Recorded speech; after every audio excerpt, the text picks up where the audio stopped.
1 2 1 2 1 2 1 2 1 2 1 2 1 2 1 2 3 1 2 1 2.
thought I'd let you know I'm in Salem. I'm on my way and I'm running hot. I hit the cruise for 83 and I'm like, I left here this morning. I left Sioux yesterday morning after the game at 5. And I get up north of Brookings by Watertown. It's snowy, icy, white knuckle all the way to Webster. Oh. So how far is that between Watertown and Webster? Oh, you got to go up the summit.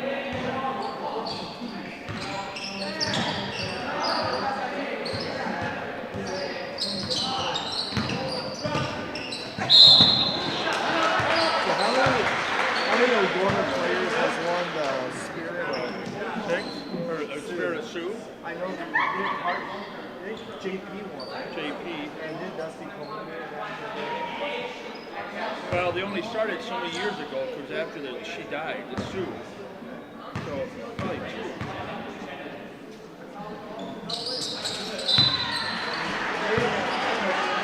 He might know that. I was gonna try to grab. I didn't have time to try to grab my old state basketball program because it lists all those winners. Now I have to put that as one of the trivia questions just online.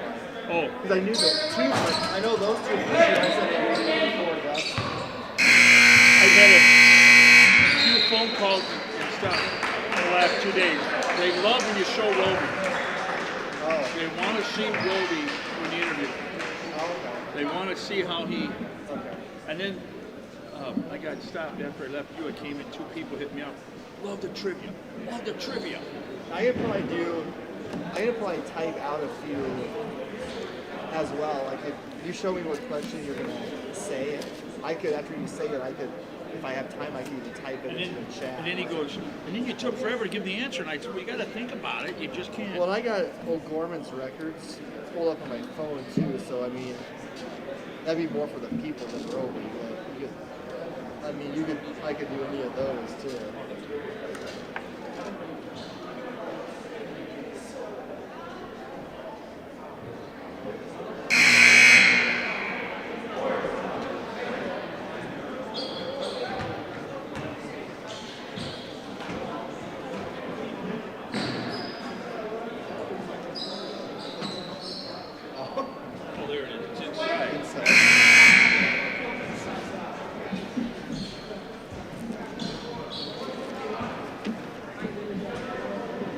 They loved that we talked about the wrestling. So I got a little results on Twitter today from that. I don't know if that's all the results, but Michelle be able to. Results from what? Wrestling today, first round, state meeting. Well, it was. Well, I see. It's dual. It's the duels. It really doesn't count too much. Is what I was told. Because it's like I can see Carlson lost by fall. Holt lost, decision. Sprinkle lost. But the whole thing is Beavers won by 10. Runs lost. But the way I got but it. Is that only one match today? Sheridan won. So did these guys only wrestle one time today? Is my question, I guess. I thought they said it was just like whatever. The thing is until Saturday, all day Saturday. So today was like a warm-up? Well, I forget what they call it.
So I have you, let's see.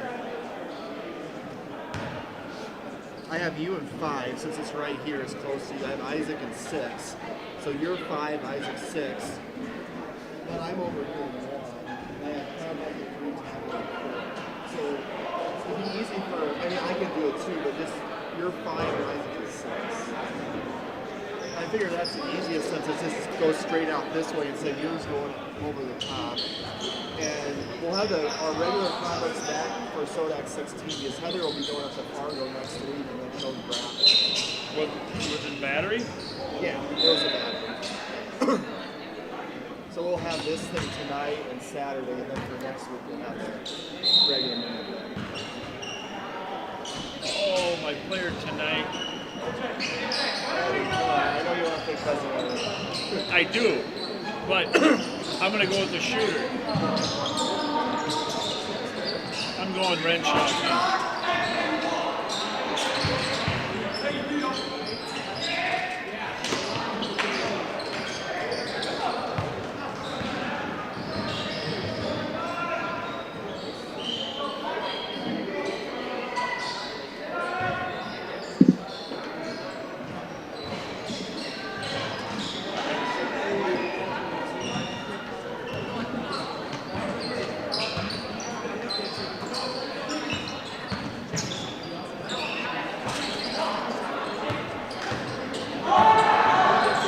Mic check. Whoa, it's hot. Mic check 1, 2, 3. Good evening, folks. We are in the sophomore game, tied up at 48 apiece. Good one with 6:14 left. And our pregame show will start about 20 minutes prior to the tip-off, and then we'll be broadcasting and video streaming the Warriors Knights varsity game around 7. Crowd mic works fine. Let's try the tablet, folks.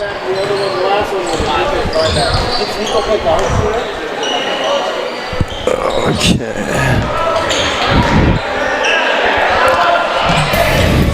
Need repairs on gas pumps, tanks, and air compressors? Sioux Equipment Company can help. They serve Sioux Falls and the surrounding areas. Sioux Equipment Company. Yeah, that works.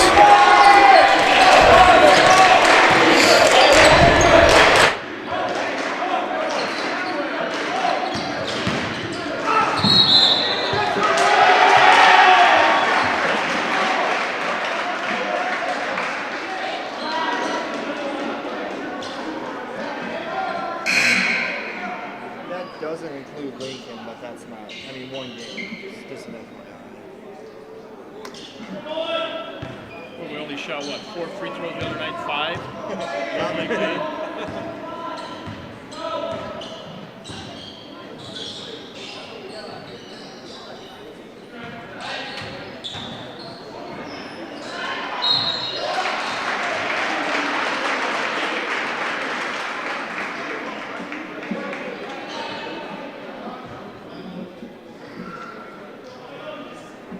I can't believe we've attempted 357 three-pointers.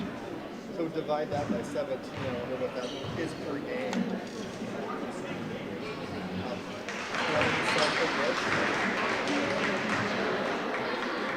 I always like to do that as stats to show how many attempts.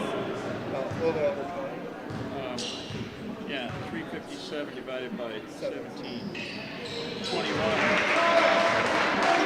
attempts per game. 219 free throws, that's not a lot of free throws.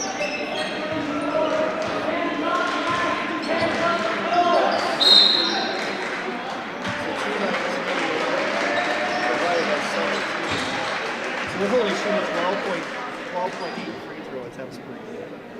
12, facing 13. How many are Lincoln? 124. So 124 divided by 7. So we make about 7 threes. 143. Oh, that's, I'm going on threes right now. Oh. So you make about 7.3 free-throws a game.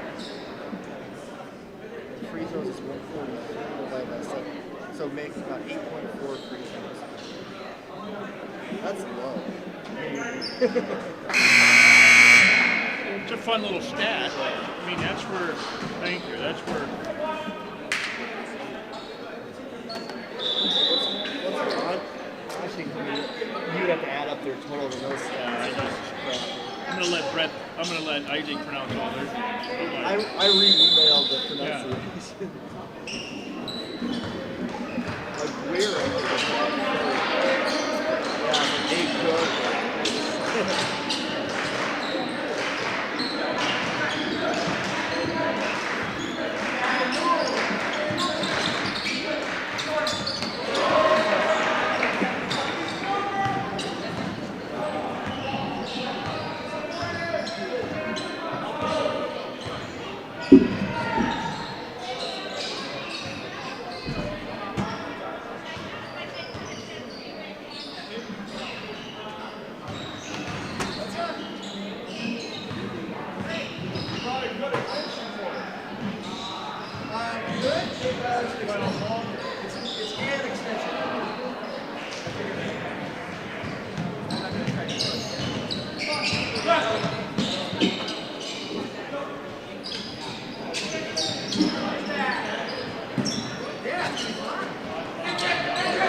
egg cook.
They're letting anybody in now.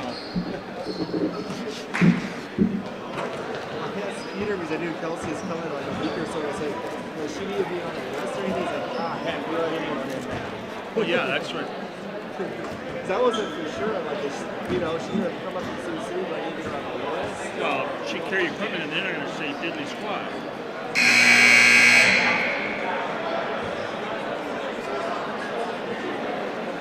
Not wearing the green jersey.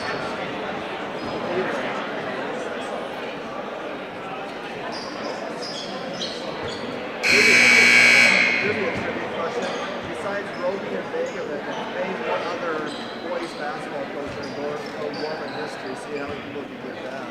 Because there's been four or five others. Creer was one. John Barnes in the 70s. There's a couple of guys I don't know. Creer never had. Yeah, he was. Was he? Yeah, the early 80s. Like 82, 83.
Here we go. 20 seconds left in the sophomore game. O'Gorman up one, 59-58. Washington with the ball. 14 seconds left. 13. Top of the key with 10. Down low. 4, 6. All the way rejected and foul.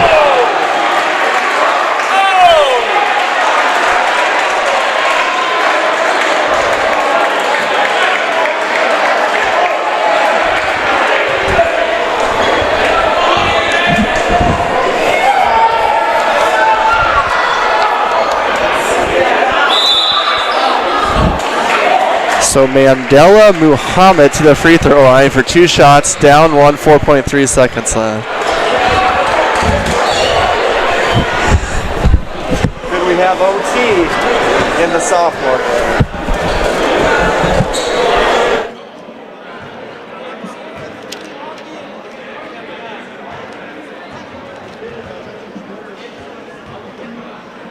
What's that?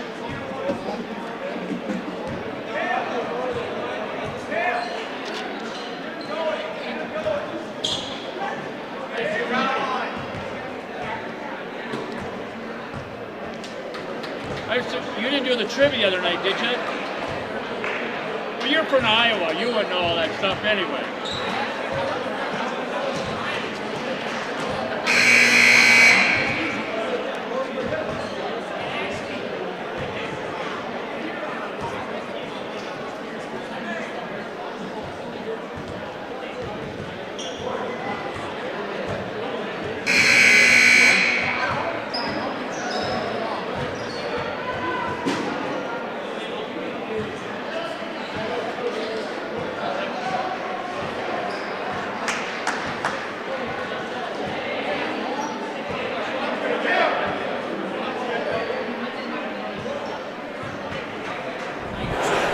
So 2 free throws by Muhammad, down 1, 4.3 seconds left.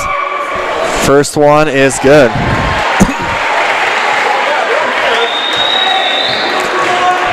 O'Gorman does have 2 timeouts left. We'll see if Coach Keppen will call one.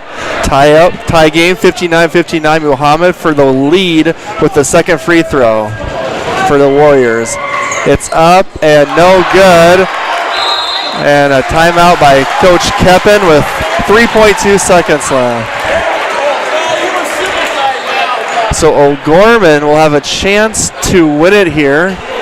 Only 3 seconds left. We'll have to take the ball out of bounds. We'll see where they spot it, folks. I believe it'll be over at the baseline on the far hoop, so they have to go a ways.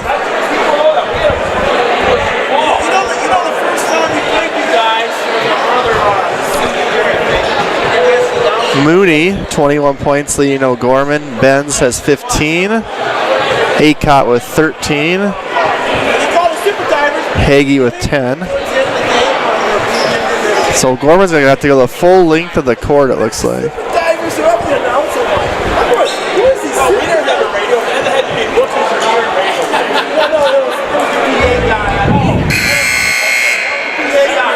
Where is Grant Hill when we need him, folks, to throw a long inbounds pass?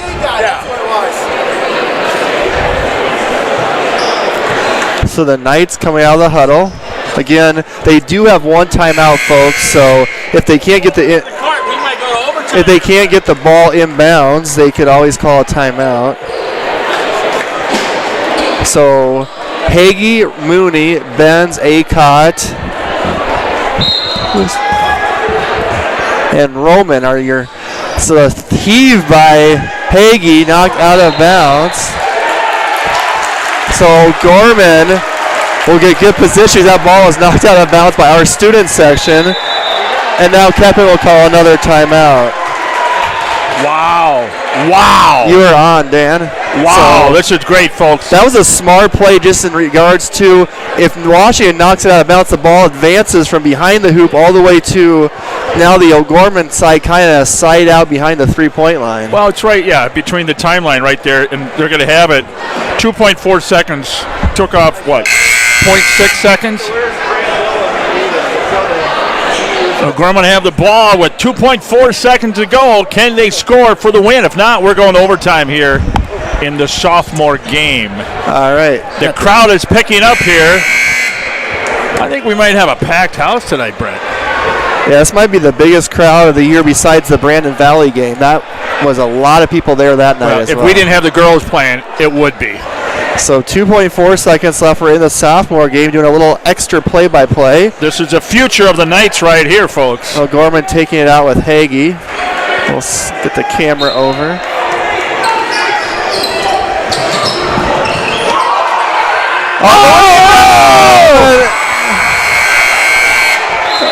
Oh! Missed at the buzzer by Acott on the layup. Oh, what a nice play design. Keeter's gonna put 2 minutes on the clock instead of 4. How do you? You can't draw any better than that. Up, and he's right there, and he takes it up. So we're actually gonna, instead of having the regular 4-minute overtime for the varsity squads, we would see it's going to be a shortened version of a 2-minute overtime as Steve Keeter. This won't be Keeter time, folks, so we're going to actually start probably around 7 o'clock tonight. Dan might not be able to get home very early tonight. Well, you know, I've been in Pier all day and back, stopping, so. Oh, that's sad. That's too bad for him. And actually, Acott, who missed the layup, he was the one who made the shot that got us ahead, too, the really contested that shot. was a great pass. That was a great pass coming in. Well, Hagee, the quarterback for the football team, made a perfect pass. And Keppen designed that great. So what is going on here? They're switching. Switching sides on the Well, jump. so Washington's going that way.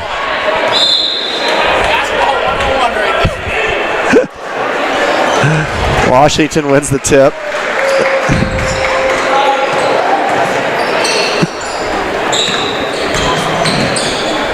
Again, we're in the sophomore game. We're in overtime, tied at 59 apiece. Muhammad for the Warriors made 1 of 2 free throws with 3 seconds left to tie it. Missed a second. O'Gorman had a shot at the buzzer on a layup that was missed by A.J. Acott. So we go to overtime, and we are getting a charging call on the Warriors. This is Brett Byler with Real Presence Radio. Dan Johnson with me, and Isaac Struck will actually be doing the play-by-play for the varsity game, but I just think it's kind of fun to give the sophomores some love and do a little play-by-play in this close game against Washington, because in 2 years from now, Dan, these are the kids going to be playing the varsity basketball. That's right. This is the future of the Knights, as I said earlier, and that's what I like about watching these freshman, sophomore JV games. It's like Roman to Mooney to Hagee, over to Benz. You can see here's Radley Mooney for 3, no good.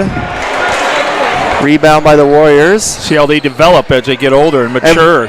Sorry, Warriors fan, I don't have the Warriors roster in front of me. So probably let's call out numbers for the sophomore game, and then varsity we have the actual players. So with it though is number 5 Autumn for Washington to 24 Shepard. 53 seconds left. Neither team has scored in this overtime. 2-minute overtime. Here's Muhammad. 5 on the shot clock. Shepard for 3s. Got it. Oh, he's got a different shot. Jarek Shepard. Here we go. 3-point lead by Washington. Here comes Radley Mooney for O'Gorman. 5-second difference from the shot to game. He is double team. Loose ball. And he's fouled.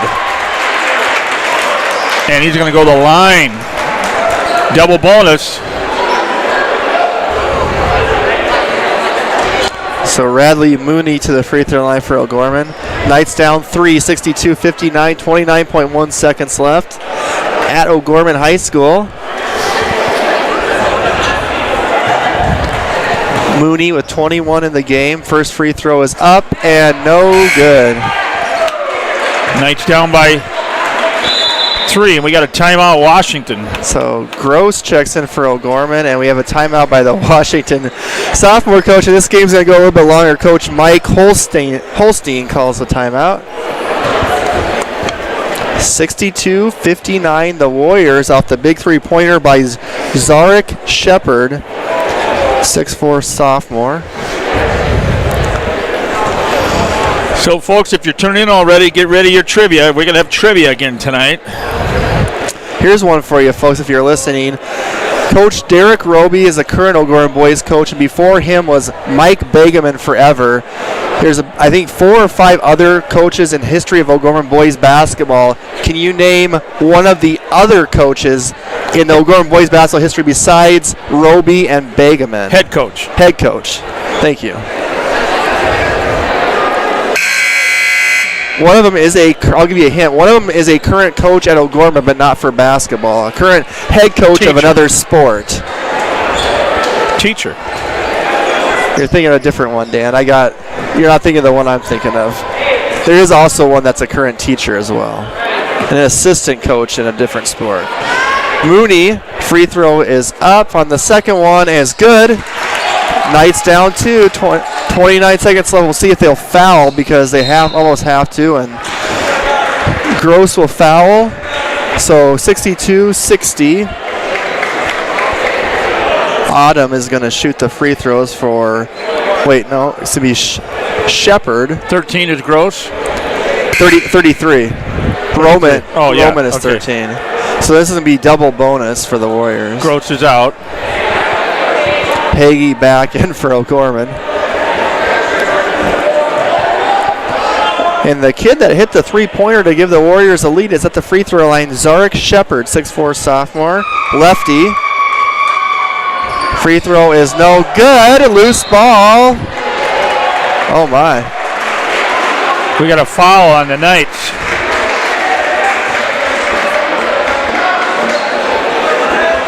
Foul is on Hagee, I believe. Or is it on I thought it was on Hagee. I think it's on Acott, number 30. 30, yeah, it's third.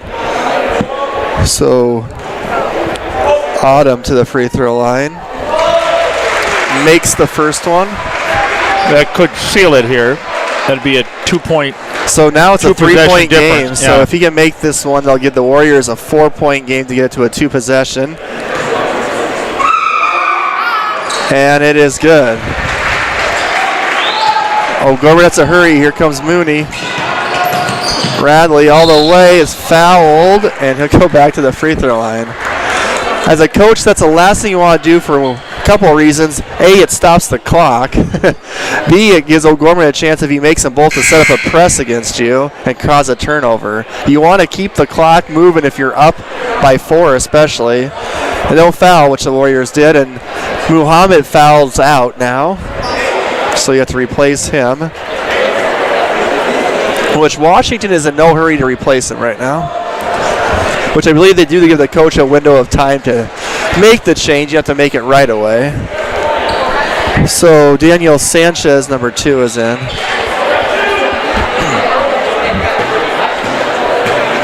Mooney. First one is good. Okay, now 3-point difference. He can cut this to 2. So Gross comes in for Hagee. Offense, defense, possibly. One more shot for Mooney. Up and good for Radley Mooney.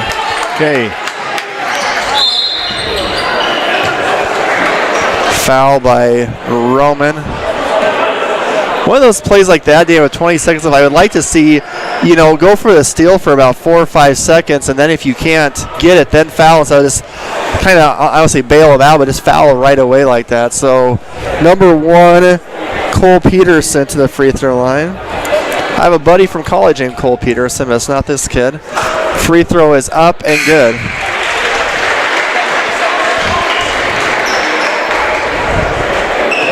Hagee in, Gross out. 3-point game again.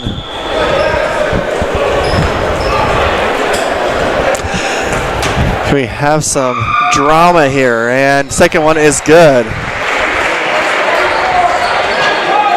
Comes Mooney.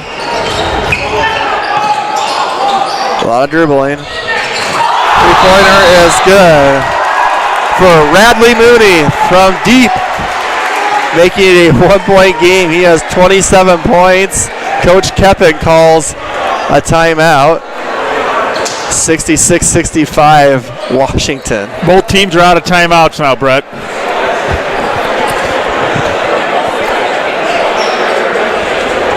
So Raylan Satter is going to check in for O'Gorman.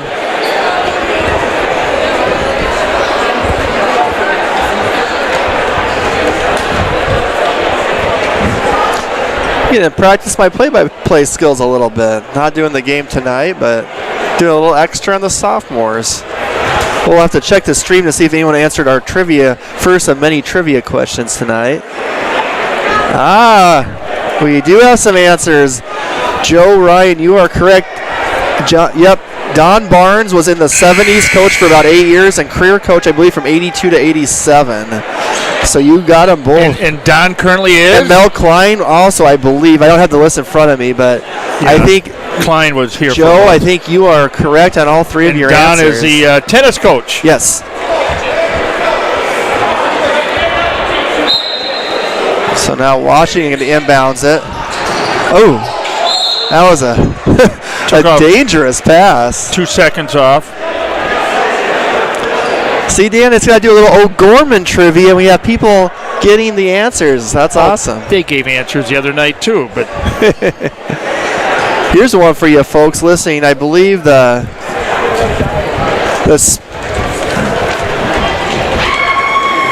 see the first free throw is short.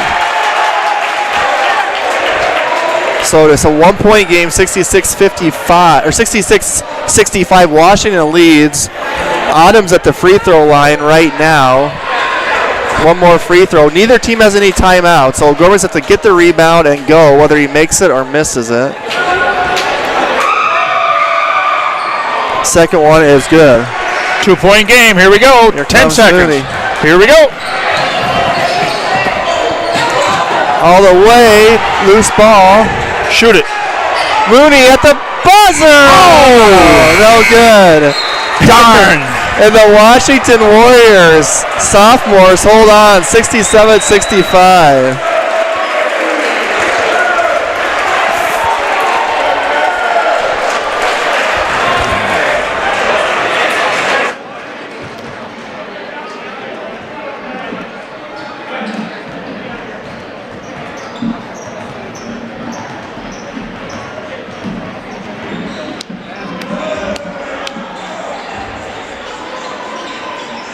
Put 15 on the clock.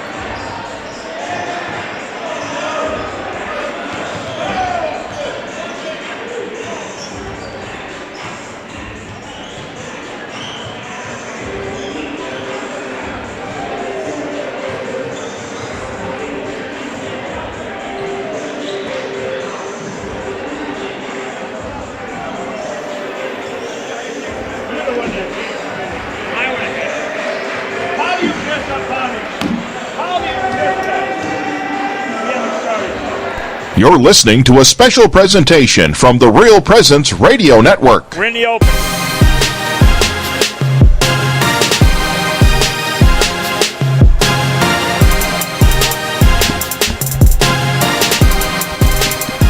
On Real Presence Radio, welcome to the Knights Game Day Show, sponsored by First Premier Bank Premier Bank Card and Guarantee Roofing and Sheet Metal. Welcome, everyone, to Gorman High School here in Sioux Falls, South Dakota. I'm Dan Johnson, Real Presence Radio. We'll be joined shortly by my broadcast partner tonight, Isaac Struck. Tonight we have a battle of the top 2-5 teams in AA boys basketball with the number one Sioux Falls Washington Warriors, who are 14-1, surging Sioux Falls O'Gorman Knights at 12-6. This game is a rematch from last Thursday night over at Sioux Falls, Washington, where the Knights came out on top and gave Washington their first loss of the season, 65-62 in that battle. The Knights are looking for their 7th straight win tonight, and Washington is looking to maintain their number one spot in the power points with 2 games remaining. The Knights are currently sitting 5th in power points with 2 games tonight and Saturday afternoon. The Knights winners of 6 games in a row. They've been shooting the ball well effectively from the field all over in this stretch of games. Heading into tonight's game, Washington, who provides a tough matchup. I'm going to bring in my partner in crime tonight, the play-by-play announcer for the Knights, Isaac Struck. Isaac, how important will it be for the Knights to shoot well, especially from the perimeter? Oh, it's going to be really important, especially in a game like this when you're playing a team like Washington. One of the main reasons that we had a good game and ended up getting the win last time we played them was because we shot the ball well, especially in the first half from the perimeter. And if you can get it going early and often, that'll give you an advantage heading into tonight's game, especially with the team that's got some solid bigs down low and post play. We saw Eddie get a nice game in the first half and into the third quarter against Washington last time, so it's going to be interesting to see how Washington adjusts this time. They might play the post a little bit tougher, so it's going to have to kind of be up to the guards to step up and provide offensively. Okay, Washington will be very hungry. They want that revenge tonight. They're coming in on our turf. This is O'Gorman. What do you think the Knights need to look out for defensively in tonight's matchup?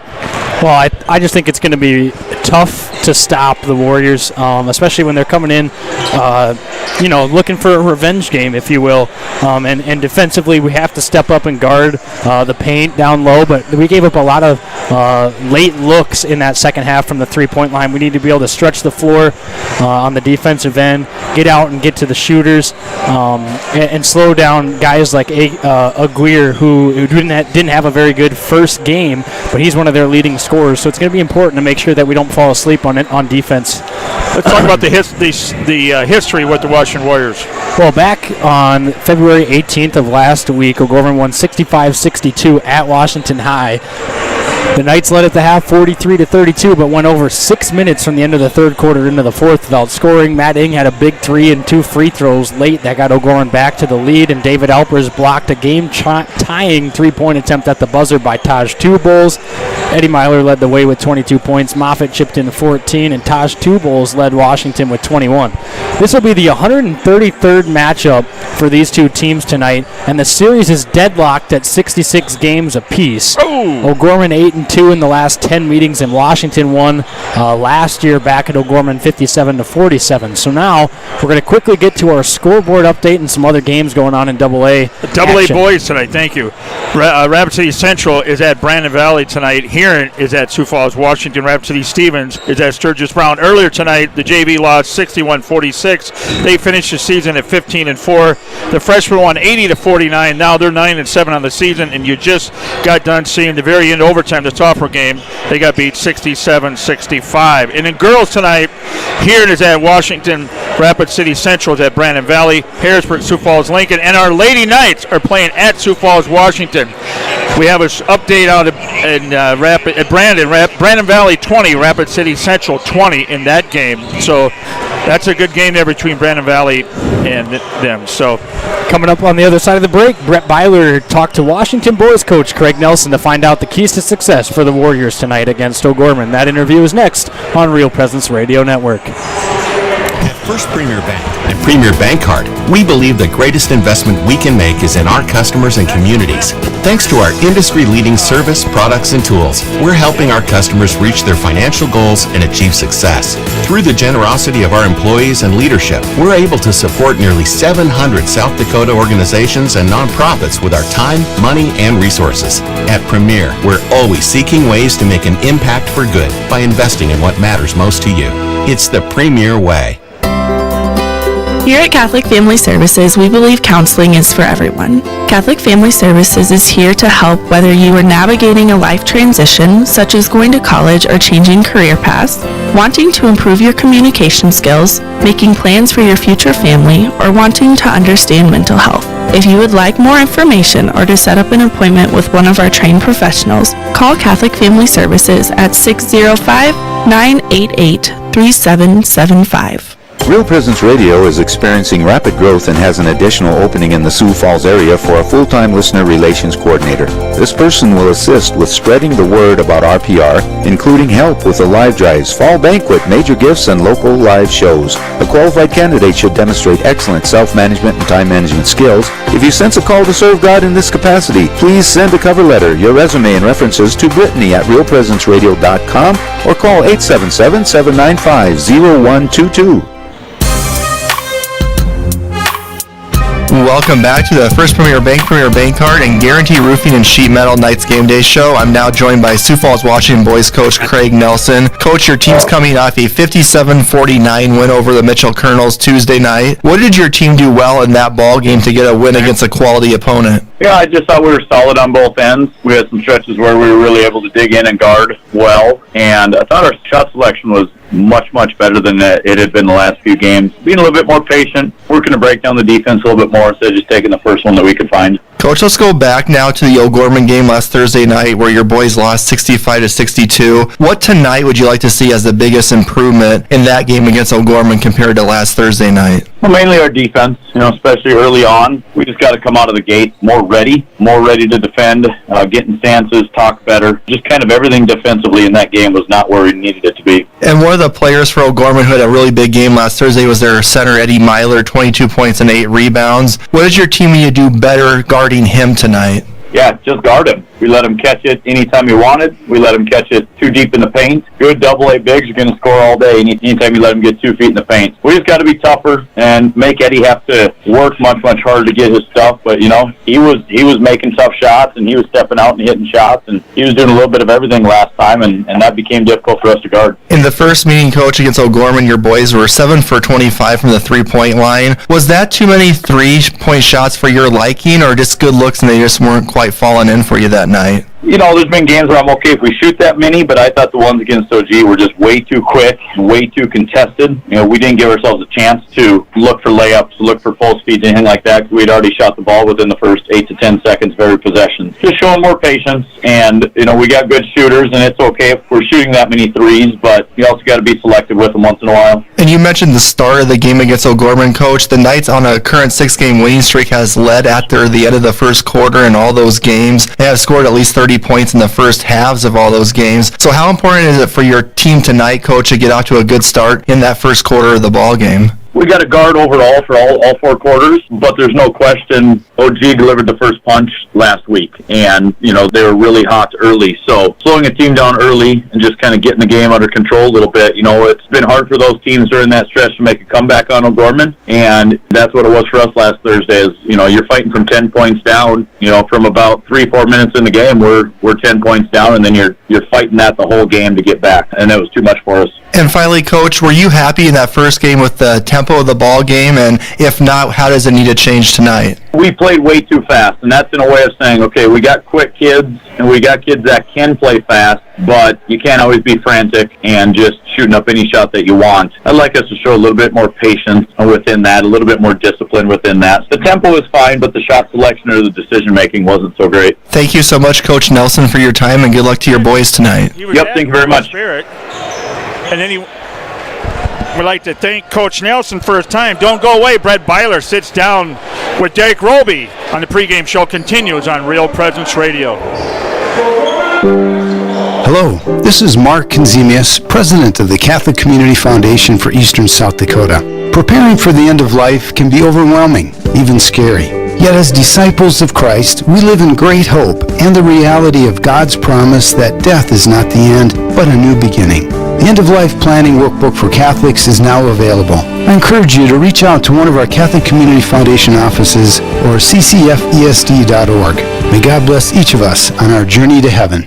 At Guarantee Roofing and Sheet Metal, we are guided by one simple principle. We do what we say we're going to do. We believe in ensuring our customers are happy with the work we deliver. Guarantee Roofing and Sheet Metal was established in Sioux Falls in 1981 and has been involved with installing more than 100 million square feet of commercial roofing across the Midwest. They have worked on businesses including schools, universities, hospitals, churches, and factories. For more information, you can call 605-331-5121 or online at guaranteeroofingsd.com. All compared to a team you just played a week ago and you beat them by 3. The only thing we're really doing is challenging our guys a little bit. We're mentally trying to approach it that way, meaning, obviously we got a wounded animal coming into our place tonight. We are the only team that beat them thus far, and we kind of ruined their undefeated season. So they're going to come in a little bit fired up, enthused. We have to match that intensity. So we're the only thing we're really doing a little different than what we did last time is, toughen up a little bit mentally and know that we got a dogfight in front of us here tonight. Coach, we know how athletic Washington is, how fast they like to play. Talk about tempo for us tonight on our home court against Washington. What does that need to be to favor us? Well, we certainly have to keep him in front of us. McKaylee, he's about as quick as a player as you're going to find. He does a great job of getting to the basket, and we're going to have to keep, like I said, Rennie will have to be on him, and Ben will have to keep him in front, do whatever he can to make him score from the perimeter, and he can do that, but we just can't let him get an easy push to the basket. And Coach, finally on our offensive end against Lincoln, it was terrific in the first half, had over 40 points, and then had, I think, 19 or 18 in the second half. What do we need to do offensively tonight to regain that success we had in the first half of that game? I just think play with confidence, and that's been evident the last 6 games. We've gone on a win streak. We just have to continue to play confident and hit some shots to kind of propel us to the enthusiasm on the bench. And that was Coach Derek Roby we thank him for his time. Tonight's pregame coaches show for the Sioux Falls O'Gorman Knights has been brought to you by Canfield Business and Chairs. Canfield Business and Chairs provide product and design for your workplace. For more information, you can find them online at canfieldco.com. Canfield, making space better. Now, Isaac, your keys to victory tonight. What do the Knights have to do to knock off the Warriors again? Well, I think that we need to get off to another good start. O'Gorman has led after the first quarter in every game of their current 6-game winning streak, so it's going to be crucial tonight to make sure that the Knights get off to a hot start.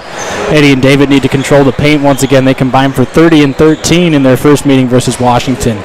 We also got to get back in transition. Washington outscored O'Gorman 15-0 in transition points back in the first meeting, so Washington likes to push the pace. The Knights need to be able to get back and cut off those transition buckets. Got to control the boards, and we need to keep Kambalo's penetration out, try to keep him out of the paint, because when he's going, the rest of the team's going. And so it's going to be definitely one of those tough games tonight, so it's going to be crucial to hit these keys to victory. Okay, now it's time to pick the click player, a player that we think to have a big game, make a big impact in tonight. Who do you got?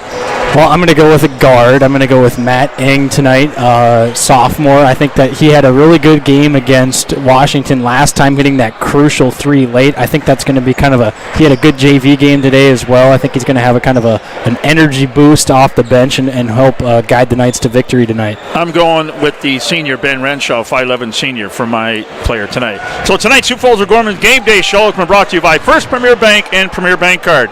Premier is a proud sponsor of high school athletics and your O'Gorman Knights. First Premier Bank Card, investing in their communities. Tonight's pregame coaches show has also been brought to you by Guarantee Roofing and Sheet Metal. Guarantee Roofing and Sheet Metal was established in Sioux Falls in 1981 and has been involved with installing more than 100 million square feet of commercial roofing across the Midwest. For more information, you can call 605-331-5121 or online at guaranteeroofingsd.com. Coming up next is the Knights Tip-Off Show, National Anthem, and a pre-sprayer. At First Premier Bank and Premier Bank Card, we believe the greatest investment we can make is in our customers and communities. Thanks to our industry-leading service, products, and tools, we're helping our customers reach their financial goals and achieve success. Through the generosity of our employees and leadership, we're able to support nearly 700 South Dakota organizations and nonprofits with our time, money, and resources. At Premier, we're always seeking ways to make an impact for good by investing in what matters most to you. It's the Premier way. At Guarantee Roofing and Sheet Metal, we are guided by one simple principle. We do what we say we're going to do. We believe in ensuring our customers are happy with the work we deliver. Guarantee Roofing and Sheet Metal was established in Sioux Falls in 1981 and has been involved with installing more than 100 million square feet of commercial roofing across the Midwest. They have worked on businesses including schools, universities, hospitals, churches, and factories. For more information, you can call 605-331-5121 or online at guaranteeroofingsd.com.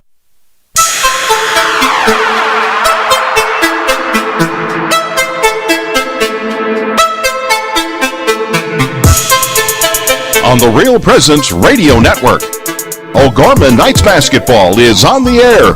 Brought to you by Catholic Family Services, Catholic Community Foundation of Eastern South Dakota, Bishop O'Gorman Catholic Schools, McGuire Iron, Sioux Equipment Company, Barrendorf Family Chiropractic and Wellness, Canfield Business Interiors, the BB Agency Knights of Columbus Insurance, Barnett Lewis Funeral Home, Ide Bailey, First Premier Bank Card, Pizza Ranch and Fun Zone Arcade on 41st Street, Guarantee Roofing and Sheet Metal, Crossroads Book and Music. Tip-off to tonight's game is just moments away. With all the exciting action of O'Gorman Knights Basketball, let's go to the gym. Hello, I'm Father Andy Thuringer, chaplain at Bishop O'Gorman High School. Let's begin in the name of the Father, and of the Son, and of the Holy Spirit. Amen. Heavenly Father, we thank you for the gift of life and the gift of this day.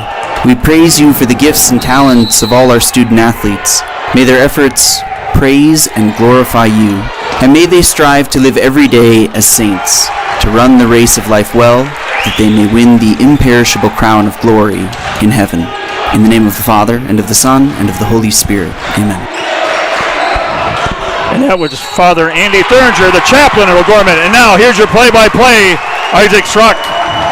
Welcome back to O'Gorman High School. The Knights got the opening tip-off, and Cade Moffitt just drove baseline up off the left window for 2. And he'll head to the line for the +1 free throw. O'Gorman in their home cathedral-style throwback jerseys, throwback to the Washington Cathedral rivalry way back. The white numbers, or the white jerseys with the green numbers and yellow trim. Washington in their black jerseys with the orange numbers and the white trim around the lettering. So O'Gorman up 3-0 here in the first quarter, 7:28 left.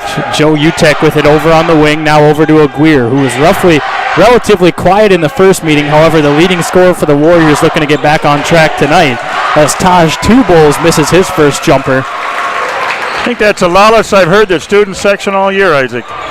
Great turnout from both sides as Renshaw frees himself up over on the left wing, rattles home a 3. The O'Gorman crowd has been getting back behind these Knights over this last 6-game win streak, and I bet this is going to be the biggest as Aguirre hits a 3 from the corner. Probably the loudest crowd you're going to hear besides maybe what will be the hosted playoff game. But the Knights have been rolling in it, and the crowd has been involved. The students have been involved, and one of the hottest teams in AA basketball right now, trying to get their 7th win as Moffitt goes up with the floater over the top of the Warriors, and it's 8-3, Knights on top. UTEC over on the wing, up top to Camballo, swings it over to Two Bulls. Two Bulls over to Aguirre in the corner. He'll dribble up to the top of the key, step in for a two-pointer that rattles in and out, no good. Rebound went to Alpers, and now over to Arbogast. He'll bring it over to the wing, drive baseline now, spin over and hand it off to Myler. Up top to Renshaw. Off the dribble now, pulls it out and tosses it over to Moffitt. He's got it at the top of the key. Moffitt flips it out to Renshaw. That's a deep contested three off the back of the iron. Rebound into the hands of Alpers, and the Knights will get a fresh 35. That shot no good. However, rebound goes to Aguirre, and he'll push it across half court for the Warriors. Hands it off to Eli Williams, who will now hand it off to Camballo over on the wing. He'll go off the dribble. Here's a screen into the paint now. He's going to be fouled by Cade Moffitt.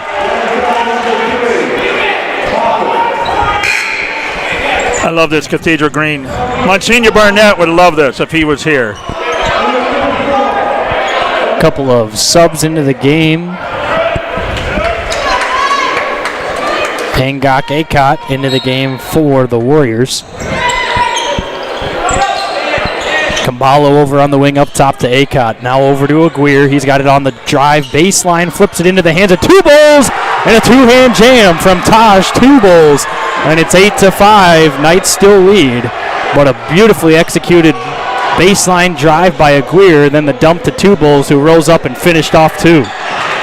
Moffitt behind the back pass just to save it. Now into the hands of Williams, over to Aguirre, who then tries to dunk it and misses as he kind of lost control of the ball on his way up. And now Moffitt hands off to Myler, who's going to draw all of the contact. Oh, he got hammered, folks. And I love how Eddie hesitated. Oh, yeah. I love it. I think they're going to call it on the ground. Yeah, he was going up, though. Okay, Manning's now in for Renshaw. So Arbogast going to be inbounding the basketball for the Knights. Inbounds it to Eng. Fadeaway three from Eng. Off the front of the iron, no good. Rebound goes to Alpers, his second offensive board, and then he has to force a pass now into the hands of Camballo. Camballo drives into the paint, up off the window. Too strong. Rebound by Akot, who follows it up for two.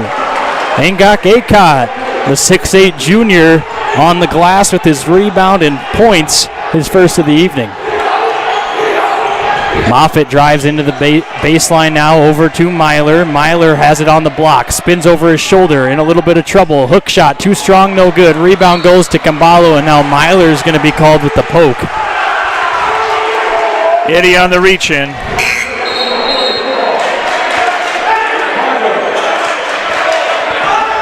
Eight to 7, 4:32 left in the first quarter here from Bishop O'Gorman High School. The Warriors will have the basketball here, inbounding from the sideline up to Camballo, who's got it at the half-court line. Camballo over to Akot, now over to Aguirre, who's got it on the right wing. Aguirre up top to Two Bulls. Joe Lynch into the game for the Knights, who's guarding Two Bulls now. Akot at the top of the key, surveying his options. Crossover dribble, throws it to the corner to Two Bulls. He'll pass it back out to Akot, up top to Aguirre. 10 seconds on the shot clock here. Camballo off the dribble. Baseline pull-up from Camballo, hits the side of the backboard. Rebound goes into the hands of Lynch, and the Knights get the defensive stop. Now Alpers in transition is going to be fouled. They're going to go with a block to Eli Williams, who was not in place there when the contact happened. Miedema now in for the Washington Warriors.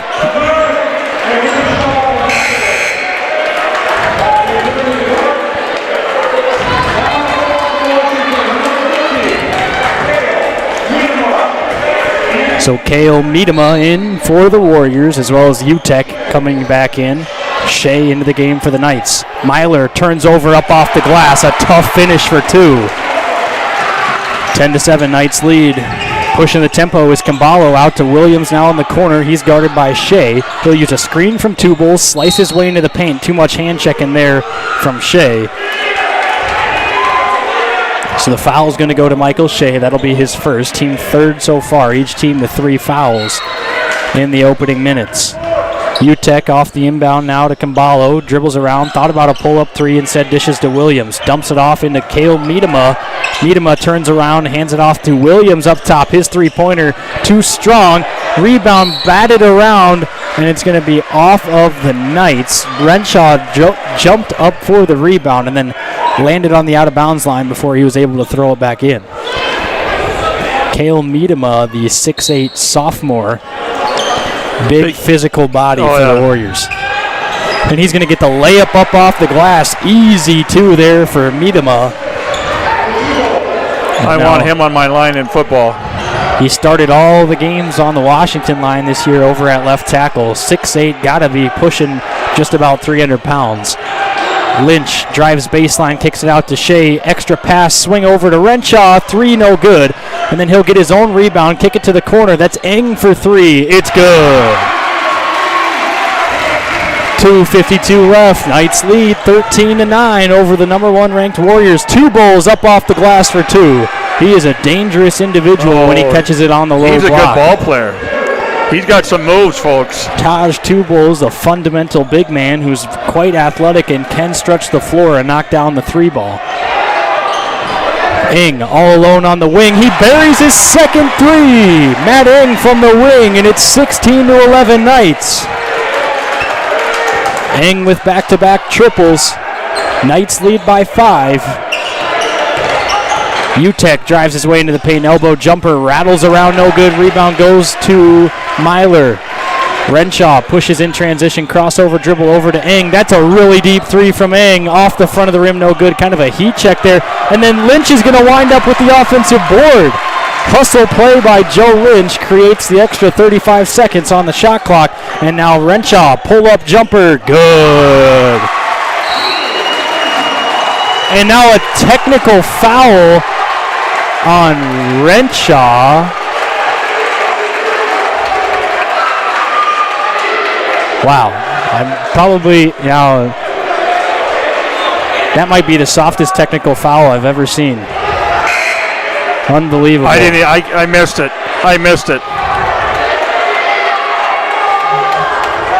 Referees want to make sure that things are clean between the 2 teams, but I don't know if that's just kind of not sure what he said, obviously, but Renshaw somehow wound up with the technical foul. Camballo heads to the line and his free throw rolls in and out. A lot of smack going on here, folks, on the players. Exactly what you'd expect from a team that's undefeated heading into the last matchup between these 2 teams. Gets knocked off, and now you travel to their place.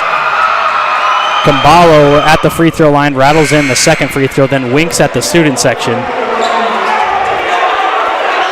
Some serious smack talk between these both refs teams are not afraid to throw somebody out or call technical, and they got to keep this game under control. Kind of like what we saw with I can't think of his Feldkamp way back when first game of the season, where Feldkamp got teed up for kind of showboating a made shot. That looked like what Renshaw got there, was celebrating his shot a little too much. And a foul is going to be called here on Alpers, I believe.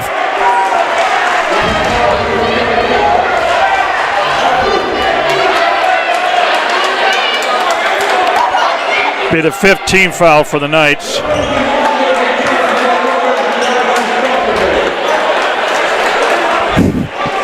Student section harassing the official over on the left sideline as UTEC frees up for a layup underneath, and it's 18-14. 18-14, minute 30 left in the first. Eng comes off of a screen, tosses it up to Moffitt. Moffitt now spins over and tosses to Eng. That's a 3 from the wing. It's good. Matt Eng buries another, his 3rd of the ball game. Aguirre over on the corner now, up top to Miedema. Looking inside, had it blocked away by Alpers and out of bounds. Talk about the sophomore Matt Eng coming in 3 of 4 from the perimeter so far. A huge spark off the bench, and I'm not going to say I called it. I was going to mention that. You did, yes. UTEC hands it off to Williams. He'll use a screen from Acott, then drive his way with a behind-the-back move. Somehow flips off a nice behind-the-back pass just swung it behind his neck area and with the left hand wrap around the head down to Miedema, who had the easy layup. Moffitt drives, looked like he got fouled, flips up a wild shot off the side of the backboard. 5-on-4. Washington here will push with some tempo. Aguirre to the corner with Williams. Up top to Aguirre, who'll use a screen from Miedema. Slowing things down now. Acott over on the wing, looking inside at Miedema. Once again, Miedema bullies his way down to the post. Turnaround hook shot, can't get it to go. Rebound goes to Lynch. Knights will hold for the final shot of the quarter. It's 21-16.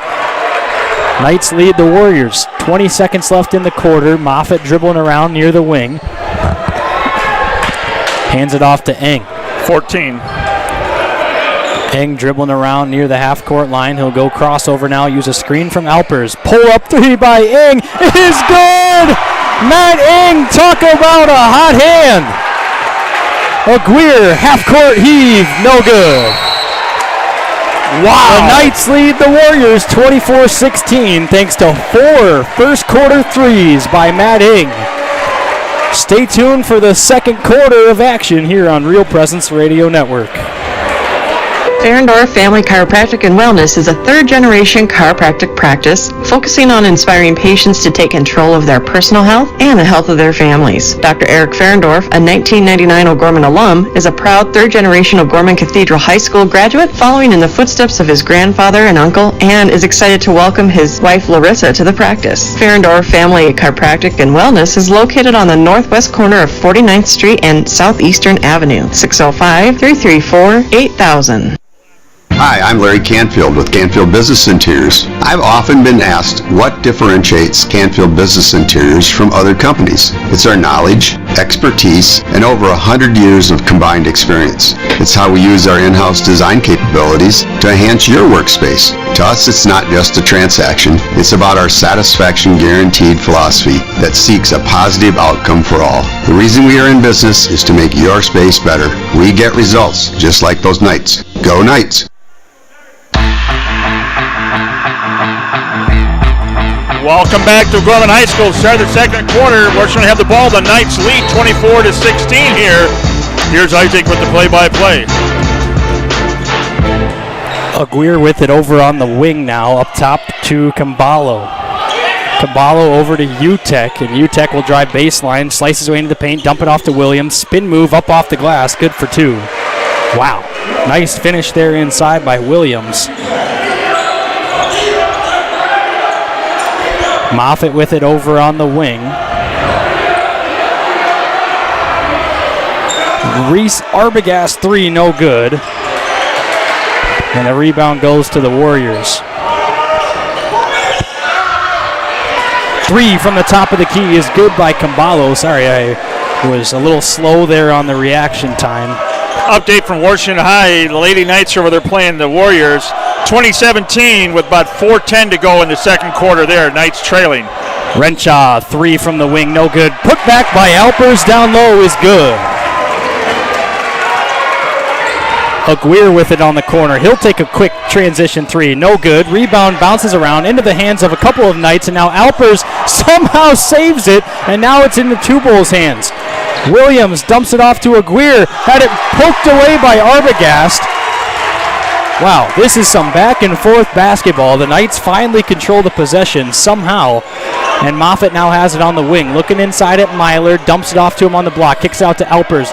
He'll drive, kick out to Renshaw. Thought about a 3, swings it to Arbogast. 3 from the top of the key, no good. Rebound, Two Bulls.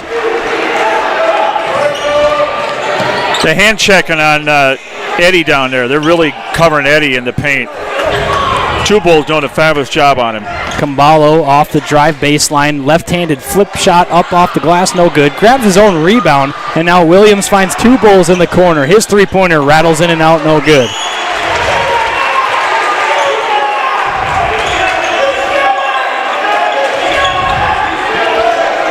Joe Lynch getting ready to check in. Arbogast with it over to Renshaw now. Renshaw hanging out on the perimeter. Warriors will come out in a zone here. Looks like kind of a 1-2-2 / falling into a 3-2 almost. Trying to take away that perimeter shot. Alpers drives baseline. Gets his Pass over to Myler, nearly stolen, and then Myler hits the deck for him, but the shot clock went off. Knights were unaware of it, and now it'll be a turnover into the possession of the Warriors. Wow.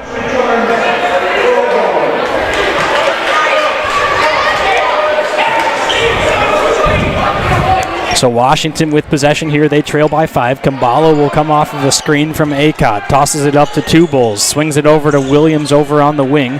Williams comes off of the Two Bull screen up top to Acott now. Now Kambalo drives into the paint. Kicks it out to Two Bulls. 15 on the shot clock. Williams thought about a 3. Wraparound pass to Two Bulls. He'll spin into the paint. Toss it down to Williams. And then his pass is stolen away by Renshaw.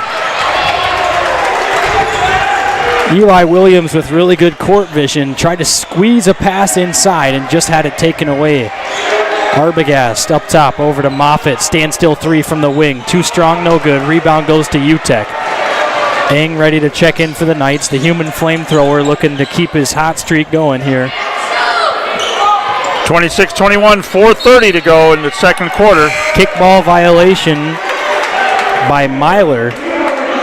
And Shea comes in along with Eng for Arbogast and Moffitt. So into the game right now for the Warriors is Kambalo, UTEC, Williams, Two Bulls, and Miedema. And now we're going to have a timeout from the Warriors. So it'll be a 30-second timeout, so we'll get ready to take a break here with 4:34 left in the second quarter. Knights 26, Warriors 21. You're listening to Real Presence Radio Network.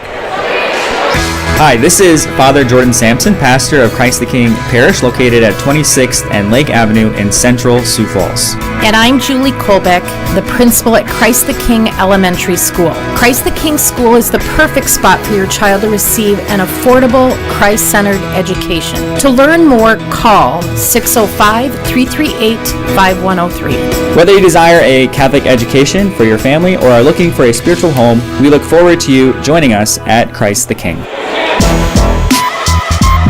Welcome back to O'Gorman High School. The Warriors with the possession of the basketball here over on the sideline just in front of the O'Gorman student section. Kambalo being harassed by the students. Dumps it off to UTEC, who's all alone in the corner. Up top to Kambalo. He'll use a screen from Williams and walk it around the perimeter to Two Bulls.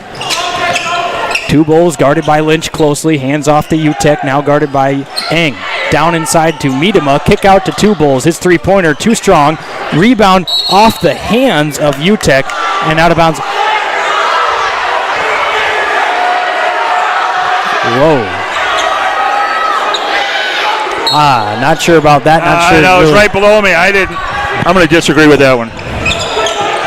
Kambalo over on the wing, dumps it inside to Williams. Williams spin move on the block, nearly shuffled his feet, dumps it off to Miedema, over to Kambalo, who will now use a screen from Miedema, drive baseline, slice his way into the paint, has it ripped away by Eddie Myler, and into the hands of Eng. Eng will push the tempo up down to the wing now to Shea, dump off inside to Myler, who just bullies his way up off the glass, can't get it to follow with the follow-up. Lynch just too strong on the putback attempt. Wow. A lot of points left on the board so far by both teams kind of inside the paint as Eli Williams drives and gets fouled by Joe Lynch. That'll be our sixth foul. Albert's getting ready to check in after the free throw. 2 free throws. So Williams heads to the line for 2 free throws here. First one on the way. It's good. Eli Williams, an 82% free throw shooter on the season. That will now make him 42 of 51 from the line. So Williams, a good, consistent free throw shooter, converts on the first of 2. His 50 free throws lead the team in attempts. At the line for one more. Standing dribble, free throw, good. The smooth stroke of Williams cuts the lead to 3. With 3:39 left, Knights lead 26-23. Live from O'Gorman High School, where the Knights are host to number 1 ranked Washington. The only team to upend the Warriors so far on the season, that was a week ago over at the Washington Gymnasium. Renshaw over to Shea, walking it around the perimeter. Matt Eng with it at the top of the key. Dump inside to Alpers over near the elbow. He'll drive into the paint. Tough flip shot up, and he's going to be fouled by Acott. So Alpers will head to the line for 2 free throws. Alpers is a 52% free throw shooter on the season.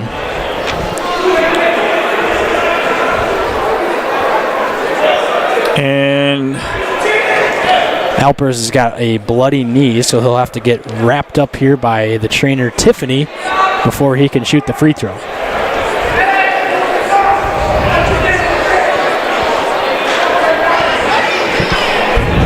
A+ work over there by trainer Tiffany. Round of applause, and now Alpers has to go to the table.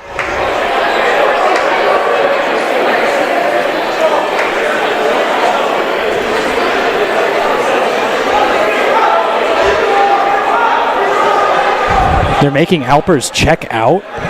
Okay, so who's going to shoot for him? Okay, so come in to put Reese in to shoot for him. That's good. Well, that's a good trade-off because Reese is Arbogast, 74. Yep, a 74% free throw shooter on the season. And Eddie comes in for Renshaw. So just a little quick swap in and out to get a big back on the floor, but however still allow Arbogast to go to the line for the 2 shots. Not sure about that. If it's blood and it's not an injury that was him taking himself out or causing a stoppage of play, but the referee making the stoppage. Kind of like football injury. You got to set out one play. Yeah, I know, but it's just blood. It wasn't necessarily an injury. I feel like that just didn't even go noticed. Well, anyway. Reese makes them both. So we'll take that trade-off. Yes, 28-23, 3:18 to go till half. Aguirre up top to Acott. Looks at the high-low pass to Williams. Doesn't have it. Now it's over on the wing with Kambalo.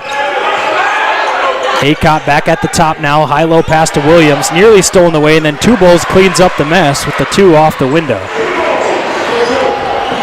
Shea with it in the corner. He'll toss a pass up to Lynch, and then it got batted away into the hands of Myler. Over to Lynch. Myler straight away 3. Oh, yeah, baby! Eddie Myler 3 from the top of the key. And the bench is carrying a couple of Knights over on the bench. 6'6" senior takes a 3. Ing's going to have a chance at a layup here. Gets it off over the hands of Tubols, and it's good for 2. 33-25, Knights lead.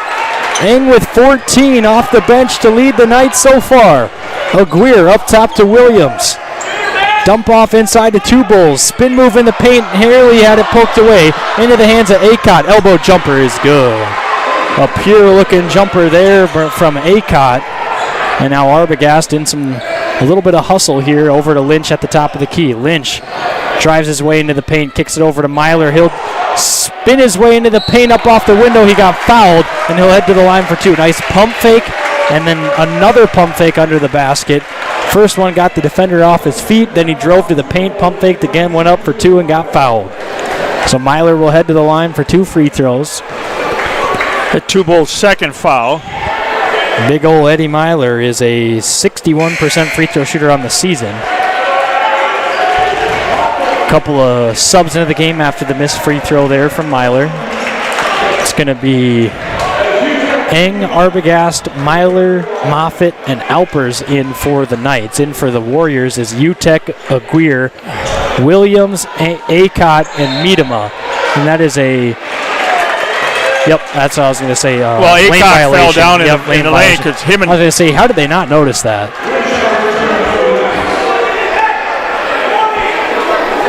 Him and Alpers were going at it underneath there, kind of a little shoving at the line there. So Myler's going to get a second free throw or a third free throw out of this, and he'll rattle in that one. So the mistake there from the Warriors gives the Knights an extra point. Acott over to Aguirre, who now sets a screen for Aguirre, dribbling around up top over to Utek on the wing. He'll dump a pass inside to Williams. Williams posting up on the low block. Spin move over Moffitt. Can't get the layup to fall. It was too short. And now Myler over to Arbogast. Arbogast will dribble up the right wing and then walk it over to the left now. Guarded closely by Utek.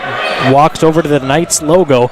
And will use a screen from Alpers. Steps into a 3. Can't get it to fall. Rebound into the hands of Alpers, who saves it into the hands of Moffitt. Moffitt somehow flips up the jumper for 2. Sweet. 36-27, biggest lead for the Knights here. Minute 12 to go in half.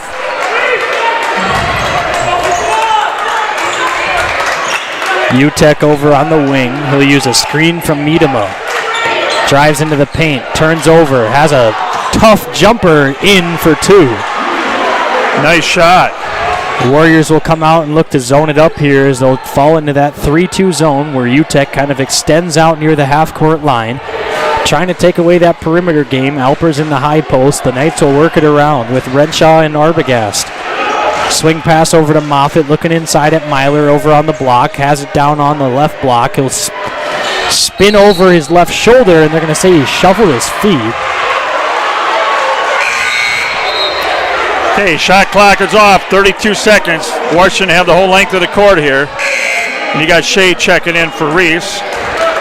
Gambalo in for the Warriors, and I believe it looks like they're going to... Yep. I think they're going to just try to get any shot here, not necessarily hold for the last one. 4 wide across. Gambalo up top. Now he'll walk it near the half-court line, and the Warriors might hold it here.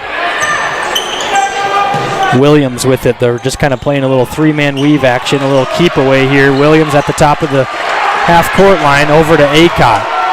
Up top to Williams near the half-court line. He'll go off the dribble, use a screen from Acott. Instead avoids it, goes the other way. Kicks it over to Aguirre. Pull-up elbow jumper off the back of the iron. Rebound into the hands of Shea.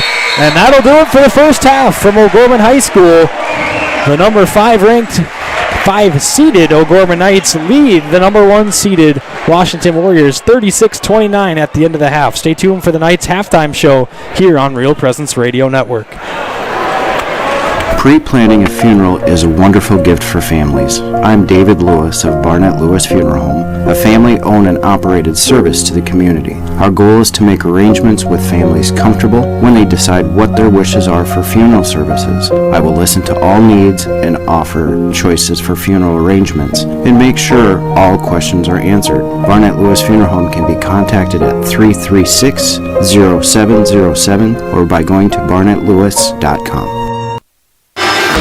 Eide Bailey, a public accounting firm, provides tax, accounting, assurance, and business advisory services to clients across the nation. With offices in Sioux Falls and 40-plus locations in 15 states, Eide Bailey is the workplace for 2,500 professionals. Their firm has been serving clients for over 100 years. You can contact Eide Bailey online at eidebailey.com. Eide Bailey is a proud supporter of O'Gorman Knights athletics and activities and the Real Presence Radio Network. Your family is depending on you to provide financial security for them. The Knights of Columbus can help you with insurance solutions such as disability income, long-term care, both term and whole life, annuities, retirement, and estate planning services. Join the Knights of Columbus today at kfc.org/join us for access to all these insurance services. Call the BB Agency at 605-882-8689. That's 605-882-8689. At Guarantee Roofing and Sheet Metal, we are guided by one simple principle. We do what we say we're going to do. We believe in ensuring our customers are happy with the work we deliver. Guarantee Roofing and Sheet Metal was established in Sioux Falls in 1981 and has been involved with installing more than 100 million square feet of commercial roofing across the Midwest. They have worked on businesses including schools, universities, hospitals, churches, and factories. For more information, you can call 605-331-5121 or online at guaranteeroofingsd.com.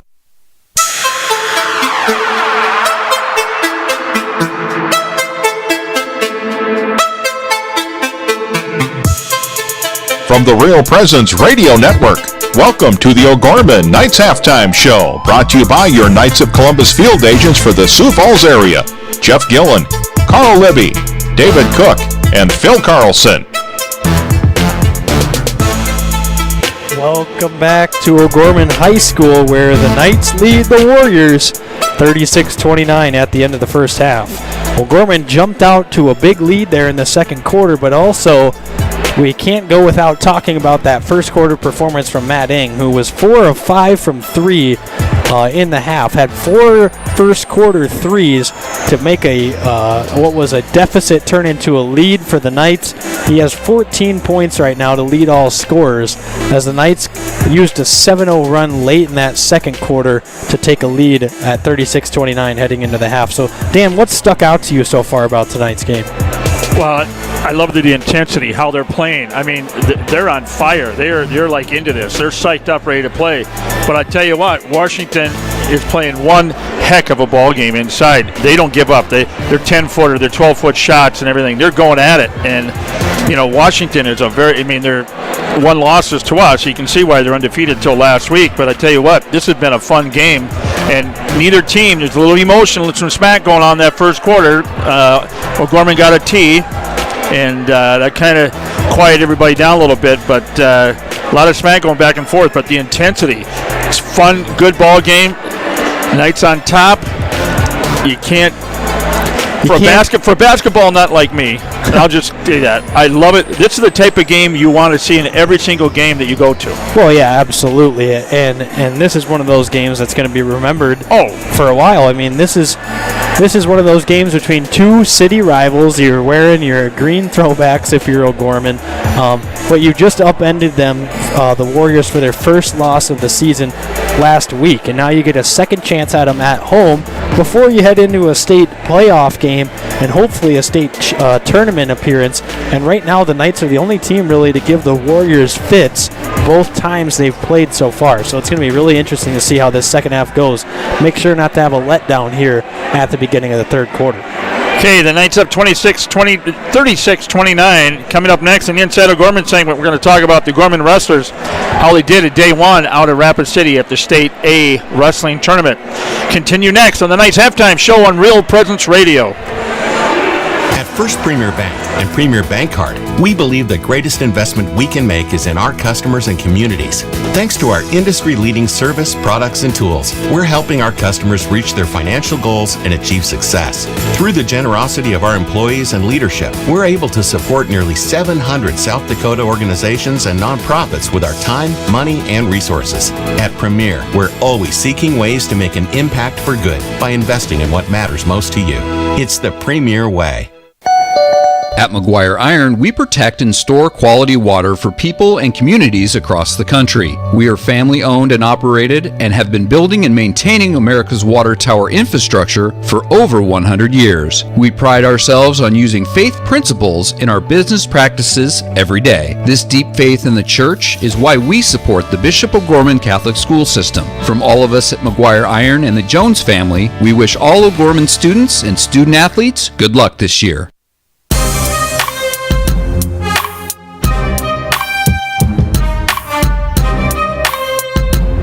Welcome back to O'Gorman High School. Now we're going to get to our Inside O'Gorman segment, and we've got the results from day one of the state wrestling tournament out in Rapid City. I'm going to read them to you chronological order of how they went over in Rapid City today. So starting off with our first state qualifier, Keenan Sheridan, the 8th grader, at 120 won his first match of the state tournament by fall. Josh Bruns, the 132 weight, lost a tough match by decision after that. And then at 138, Bo Beavers, winner by tech fall. Bo Beavers looking for that state championship individual hunt over at 138. Nate Sprinkle at 145 lost a really close matchup in a 6-9 decision. Carson Holt at 152 lost a 1-9 decision as well. However, they say that he wrestled exceptionally well. And Zach Carlson at 285 loses by pinfall. And that was the update of day one so far. I think there's a second part usually to the first day where they're going to give updates from. That was always fun to go watch the state wrestling meet when they had it in Sioux Falls. But those are some tough young men there. They have to wrestle. If you're going to wrestle in the state tournament, you got to be prepared to win 4 or 5 matches and wrestle backs and so on. I mean, it gets tough, and it's a lot of character for those young men. So good luck to them the rest of the way out in Rapid City. The Inside O'Gorman segment is brought to you by Bishop O'Gorman Catholic Schools. Our 6 elementary schools, junior high, and high schools exemplify gospel values, strong student achievement, and community service. Our schools try to have excellence when it counts in faith, academics, and our community. And the opportunities offered to our students. Visit ognights.org to schedule a tour. Enrollment is now open, so get a hold of Jenny Struck or any of your elementary principals or your priests here in Sioux Falls to enroll your student in Bishop O'Gorman Catholic School. So we're going to take another quick break here before we come back from O'Gorman High School. You're listening to Real Presence Radio Network. When you look to the future, is the road there inevitable? It's not. That's why O'Gorman education matters. It's where you'll grow in your faith, be challenged, celebrate, and become part of a community. These are the moments that will shape your life. This is where your path will unfold. What are you waiting for? You belong in blue. Your family is depending on you to provide financial security for them. The Knights of Columbus can help you with insurance solutions such as disability income, long-term care, both term and whole life, annuities, retirement, and estate planning services. Join the Knights of Columbus today at kfc.org/join us for access to all these insurance services. Call the BB Agency at 605-882-8689. That's 605-882-8689. Welcome back to O'Gorman High School. I'm going to get to some scores from around the state here as my phone loads in this jam-packed gymnasium, taking away all the cell service. There we go. Okay, so the other games going on right now. Oh, of course, then it starts to load again. So Rapid City Central is actually at Brandon Valley tonight. Thought that was really strange for Rapid City to be in Brandon on a Thursday night, and then they play game 2 of their road trip tomorrow. So it's just kind of one of those unusual circumstances. Watertown's at Huron is at Watertown, and then Rapid City Stevens at Sturgis Brown. An update from over at Washington High School between the girls Warriors and O'Gorman. It's 31-29 in the third quarter. The Warriors have a 2-point lead. Watertown upended Huron today at Watertown and AA girls, and Harrisburg is all over Sioux Falls Lincoln 27-12. Brandon Valley over top of Rapid City Central. So tonight's halftime show of the O'Gorman Knights is sponsored by the BB Agency, supporting Knights of Columbus Insurance for South Dakota, Southwest Minnesota, and Northeastern Iowa. For life insurance, long-term care insurance, retirement products, call the BB Agency at 882-8689. Connect to a field agent near you. Knights of Columbus Insurance, strong, dependable, faith-based insurance, protecting your family's financial future. And here's the third quarter. Here's Isaac Struck. So O'Gorman will start with the basketball here. They'll have it on the home side right in front of their student section. Alpers with it near the free throw line, dumps it up top to Arbogast, swings it over to Moffitt. Moffitt, he'll drive baseline, slides his way into the paint, up off the window for 2. The student section stands up, and the Knights lead by 9. Kambalo walking it near the top of the half-court line over to Aguirre. He's got it on the wing now right in front of the Washington bench. He'll use a screen from Two Bulls, drive baseline, loses the handle of it right off of his foot and out of bounds. 38-29. Tell you what, this is a fun game. I just love it. So Arbogast will walk it across the half-court line for the Knights. Tosses a pass over to Renshaw, now over to Arbogast, and back to Renshaw. Now a little bit back and forth action between those two at the top of the key. Arbogast finally has it over to Renshaw on the wing. He'll dump it inside of the block to Myler, over to Alpers, up off the window for 2.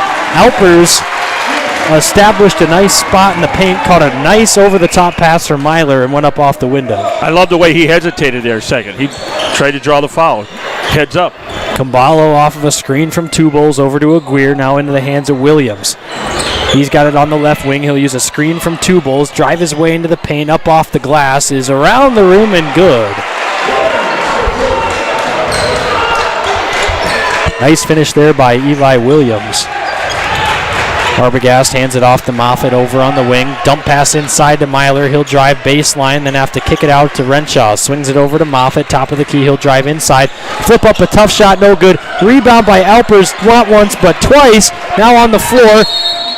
And a timeout from O'Gorman. So a nice job by David Alpers crashing the boards and saving the possession. So with 6:21 here in the third quarter, Knights lead 40-31. Really fast-paced start to the quarter. O'Gorman. What would you think they want? You knew that was coming. You knew that nobody was going to let up.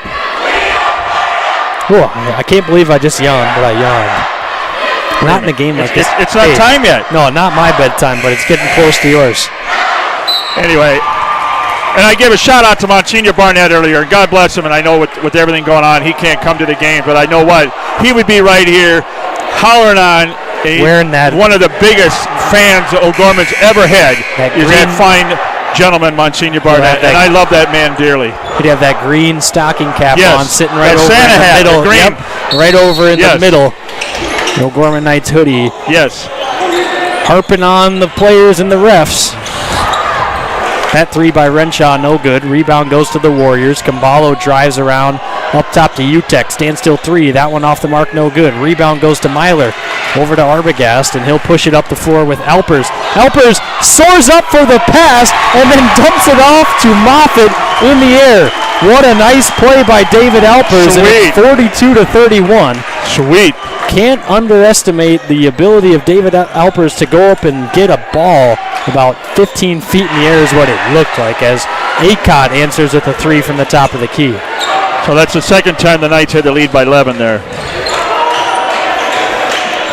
Arbogast, top of the key over to Alpers on the wing, up top to Moffitt. Moffitt straight on three is good. Cade Moffitt buries the three. It's a 14-point game for Moffitt. Ties Eng to lead the Knights.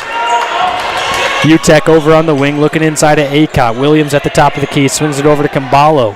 He'll drive baseline with Renshaw, dumps it up off the window, can't get it to fall. Out of bounds on the rebound off of Acott, and it'll go to the Knights. And now Matt Eng will check in for Ben Renshaw. Here comes the flamethrower, right, Isaac? Absolutely. Flamethrower Matt Eng, okay. The hot shot slinging sophomore. Lynch in for Alpers. Eng's in for Renshaw. Arbogast, Myler, Moffitt in. Oh boy, I think I know what's coming here. Well, when you see Joe bringing up the ball. Over to Eng. Moffitt. Moffitt baseline. Up top to Lynch. Over to Eng now. 15 on the shot clock. Eng with it at the top of the key. Over to Arbogast. Dump inside to Myler, and then he had it ripped out of his hands but fouled by Eli Williams. That's his second. I want to give a shout out to my grandparents who are listening over in Curry, Minnesota. The author. Yeah. Did you tell him we plugged him? I did. 2 or 3 games ago? I don't know if I did, but I think my mom did. But yes, good. Grandpa, if you're listening, we did talk about your books on the radio. Myler up off the glass, had his shot partially blocked by Acott, then stripped out of his hands on the second chance by Two Bulls. Over to Williams, drives baseline, flips it up off the glass, around the rim and out, no good, and a block call on Reese Arbogast. Reese tried to get there and get set.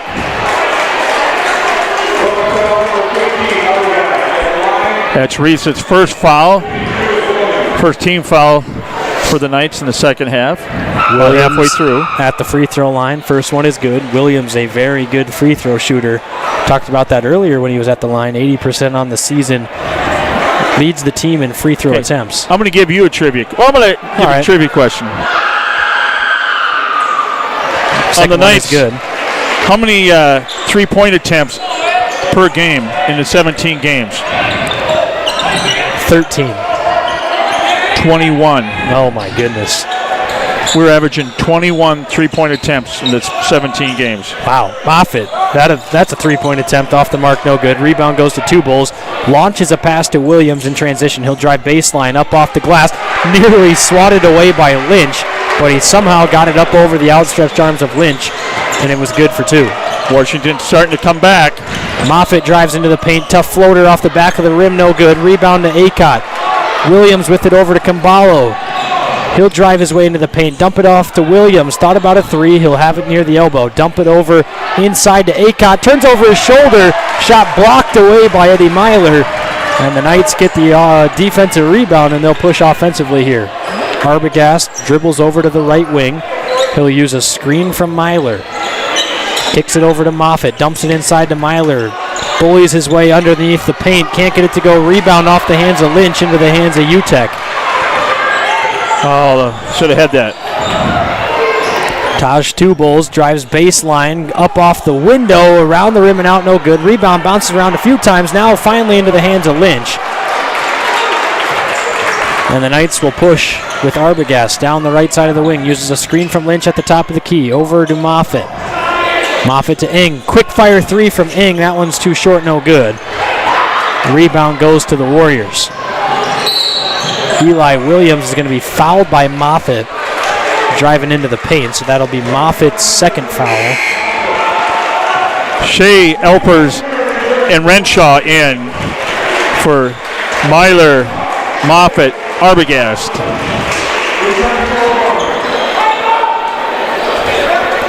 Washington's kind of coming back. We did it at lead by 11, and kind of like the first game of the year. Looked like the Knights were going to start to be able to push away with it, possibly, and then the Warriors come back as Miedema gets that soft touch off the rim. It's 45-42. Miedema with 6. And he's only a sophomore. Shea dribbles around to the top of the key, now up top to Lynch. Lynch over to Shea. Dribbling around over to Renshaw, looking inside at Alpers with the post touch. Alpers spins baseline, dump off to Lynch, and Lynch was fouled by Tubles. That was an incredible pass by David Alpers with the no-look wraparound. And that'll be third. Oh, they're going to give it to UTEC, actually. Oh, they gave it, okay. If it was on Tubles, that would have been his third. So contact from both of them. UTEC got him first. Ing, quick fire 3 from the corner is good. Matt Ing, have yourself a day. 48-40, 2-11 here in the third. UTEC uses a screen from Tubles, drives his way over to the free throw line, now swinging it over in the perimeter, dump inside to Miedema, poked away by Lynch on the help side defense. 2:01 left in the third quarter. Myler's going to check in for Lynch. Good minutes there by Joe Lynch, who goes and takes a seat to the applaud of his teammates.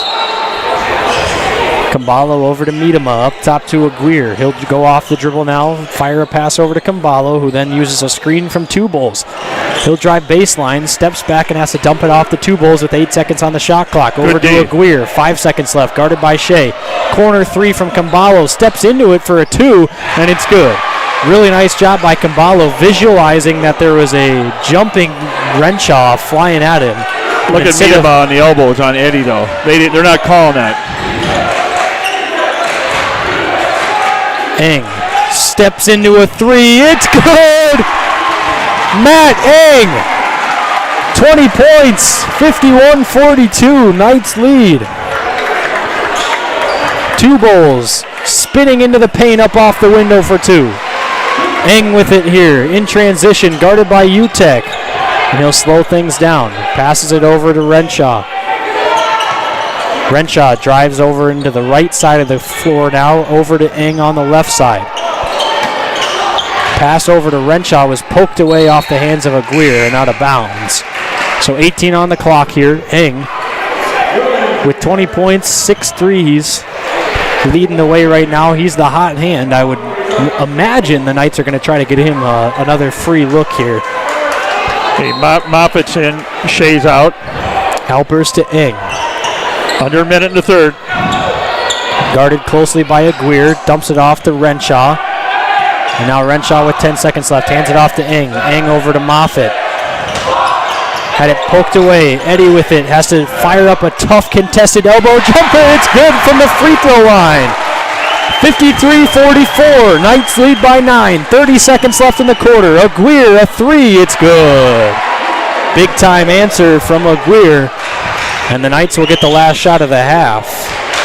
Aycock Aguirre, the 6'2 senior.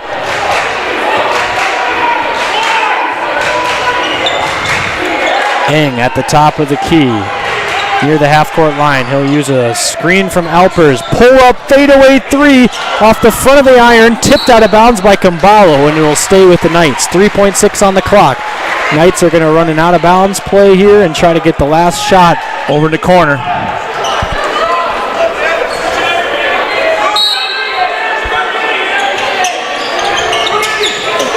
Off the hands of Ing and out of bounds. That was a double tip. Nice defense by UTEC. He got his hand on it, and then it hit off the chest of Ing and out of bounds. Miedema will check in for Tubles.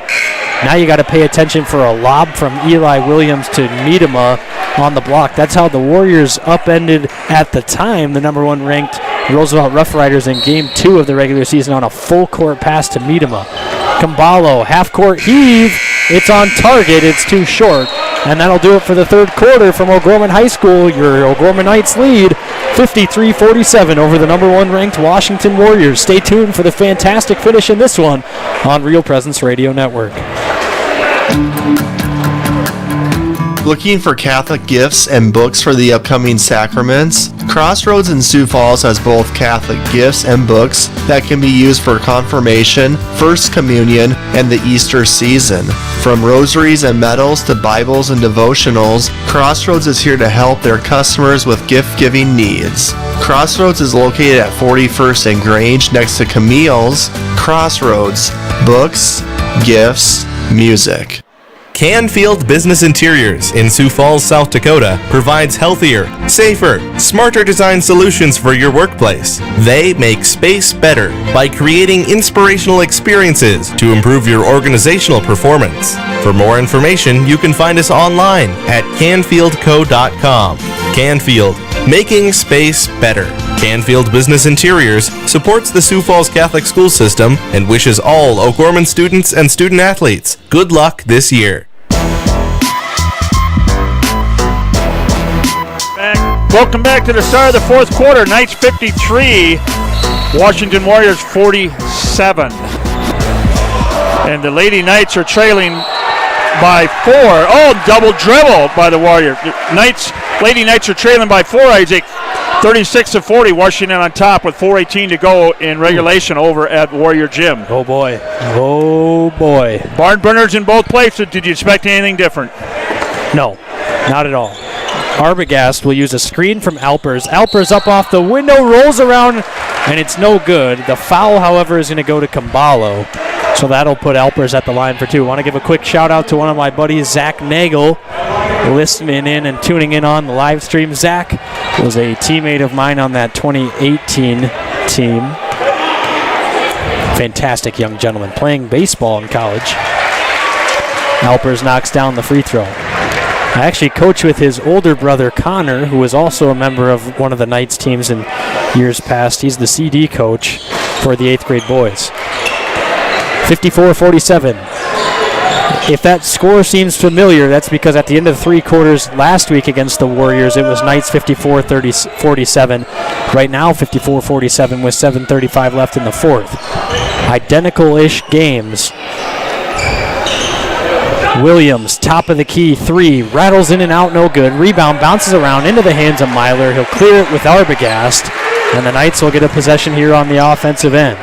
Arbogast, guarded closely by UTEC, uses a screen from Myler. Arbogast spins his way to the elbow, frees up Renshaw, standstill 3, too strong, no good. Rebound goes to Aguirre. Aguirre out to UTEC. He'll drive his way into the paint. Tries to dump it off to Miedema, and it's stolen away by Alpers. They're good on inbound passes down in the paint. That's Washington's good at that. Arbogast will use a screen from Myler and then pull it out and toss it over to Renshaw, who's going to use a double screen either way from Myler or Alpers. Myler, 3 from the wing, too strong this time, no good. If Eddie would have knocked down his second 3 of the game, I think the roof would have blown off of the gym here. Look at Miedema and Eddie down there. Aguirre uses a screen from Miedema. Comes off of it over on the left wing up top to UTEC near the top of the key. He'll drive, tough floater up off the glass, good for 2. Timeout, Coach Nelson and the Warriors. It's a 30-second timeout. So we're going to take a break with 6:19 left in the fourth quarter. Knights lead 54-49. Sioux Equipment Company can fix, sell, and repair gas pumps, tanks, and air compressors. They offer sales and services for lifts, signs, decals, and tank truck equipment in Sioux Falls and the surrounding areas. Sioux Equipment Company is located at 1310 East 39th Street in Sioux Falls, just off of East Benson Road. They can be reached by calling 605-334-1653. Again, that number is 605-334-1653. Welcome back to Gorman High School. 6:19 to go in regulation. 54-49, Knights on top. Over at Washington High School, the girls' teams are playing, and the Knights trail by 3, 40-37, with 3:04 left in that one. So the Knights here at O'Gorman will inbound the basketball with Arbogast now bringing it across for O'Gorman. He's guarded closely by Aguirre in the backcourt. Has to get across the line. Does. Now he's trapped. Throws it over to Alpers. Nearly stolen by Camballo. Alpers tries to force a pass to Myler, and it gets batted out of bounds. So a sub came into the game after the timeout. It was Matt Ing who came in for Ben Renshaw. Boy, Two Bulls was he's quick for Washington. He is a tough player. Arbogast, 3 from the corner. No good. Rebound goes to Alpers. David doing a great job on the offensive glass. Can't get his second chance shot to fall. And now there's going to be a foul on Alpers on the loose ball hustle play. What's that, like his 4th offensive rebound? Oh, it's got to be. At least. His 2nd foul. 13th foul. Camballo will walk it across half court, set up an offensive set for the Warriors, tosses it over to Acott. Acott up top to Two Bulls, swings it to the corner with Aguirre. 3, too strong, no good. Rebound Alpers, who just skied up on the boards again. David Alpers, one of those things that people don't notice as much are those rebounds and key points, as Eng's floater is too strong, no good. And Alpers does a great job of timing that thing off the glass. Reminds me of the Last Dance episode with Dennis Rodman. It's just bing, bang, boom, bong. You know where it's going. And they're going to call it travel on Myler. Eddie doesn't believe it. Eddie's like, what? Okay. Lynch, Renshaw in for Myler and Ing.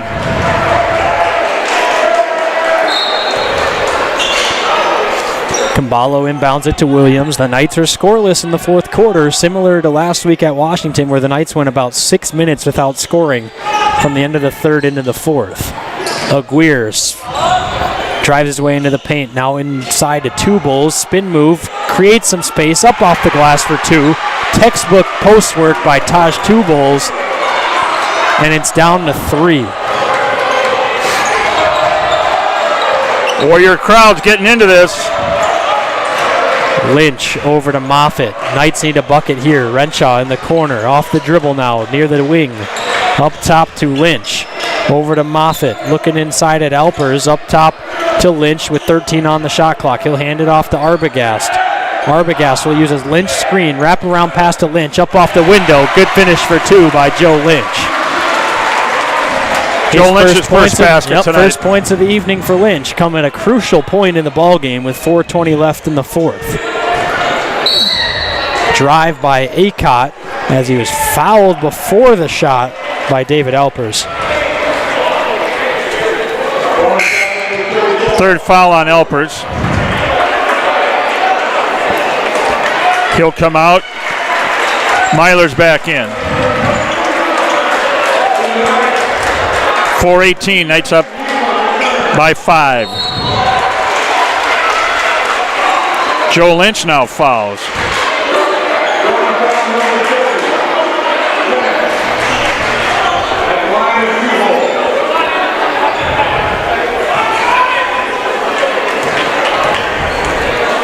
Two Bulls at the line. His first free throw is up and good.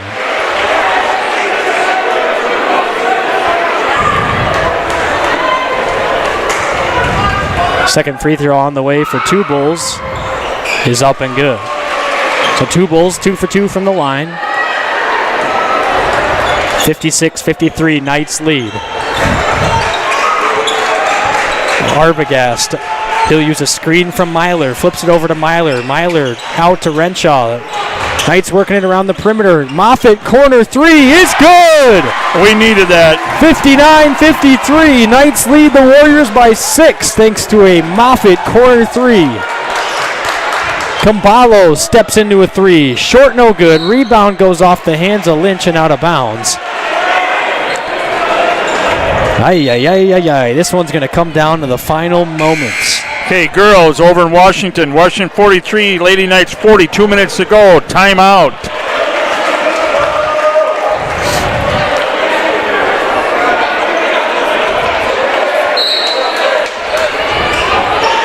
Inbounds to Miedema, who goes up off the glass, had it blocked by Myler, but Myler's going to pick up the foul.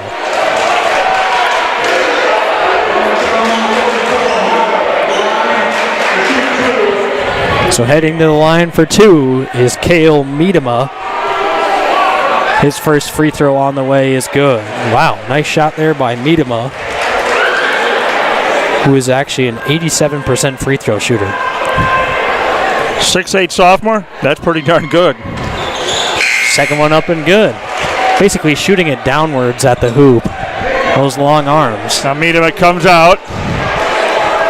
Impressive, though, for a sophomore at a guy that size. Usually carries it well. Yeah. Usually you would either expect a little bit of nerves or just the stereotypical big man not being able to shoot free throws, but Cale Miedema defies those stereotypes.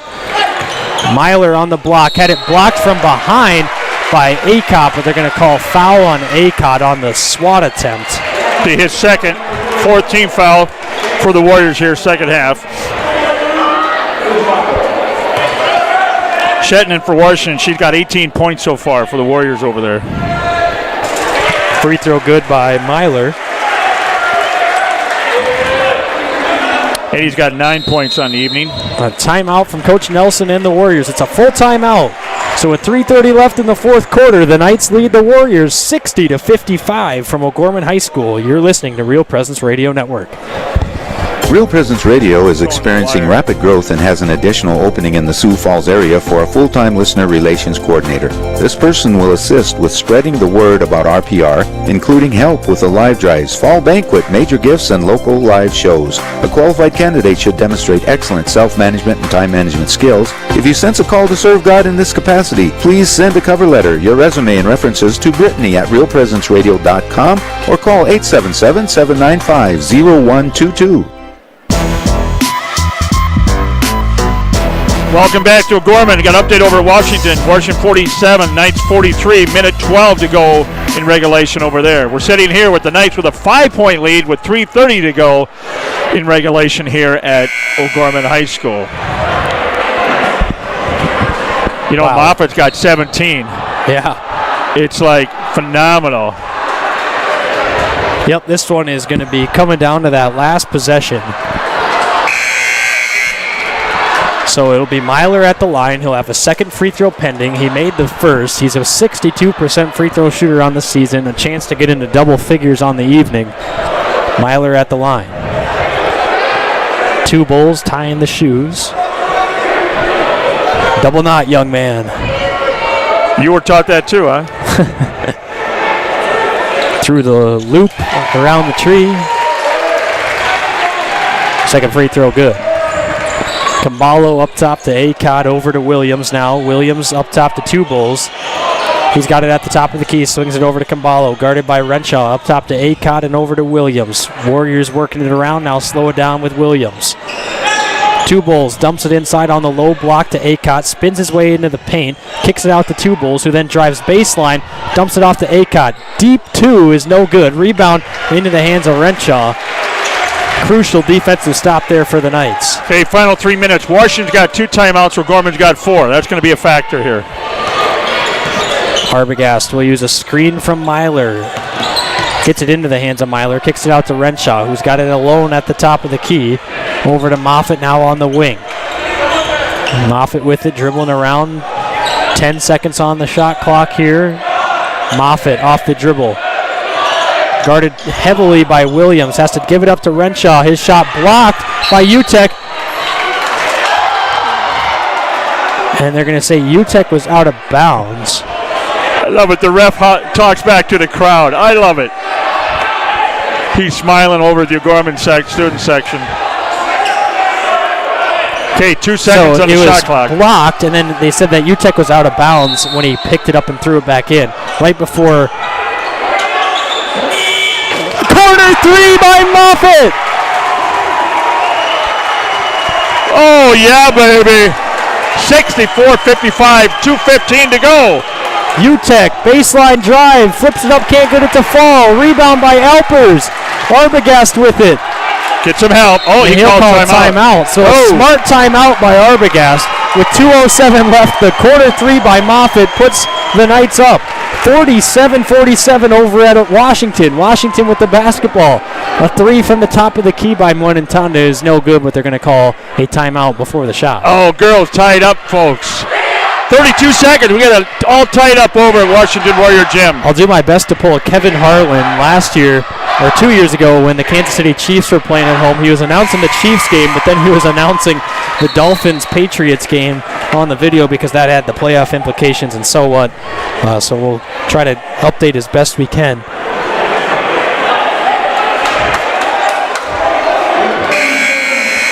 Oh. 2:07 left, 64-55. Knights lead over here, 47-47 over at Washington. Folks, it's time. I haven't done this all year, but I'm doing this for the Lady Knights, and I'll show you. Folks, it's time to get the rosaries out of your pocket. And I'm just grabbing mine right now. Arbogast in the backcourt now, dumps it over to Renshaw. Renshaw across to Arbogast, pass to Alpers. And then Alpers hangs out near the free throw line, and the Knights will work it around. Up top to Moffitt. Moffitt with 15 on the shot clock over to Renshaw. Warriors with some tough pressure defense here. Moffitt on the wing. He'll drive baseline. Spins around, had it stolen away by Williams, and then Moffitt fouls Williams with 1:42 left. Still 47 all for the ladies.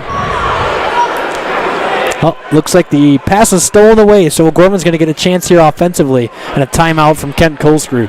Oh, folks. Oh. Hold your horses. 28.4 all tied up over at Washington. Williams at the free throw line. He's got a 1-and-1 opportunity here with 1:42 left in the fourth. Buries the first.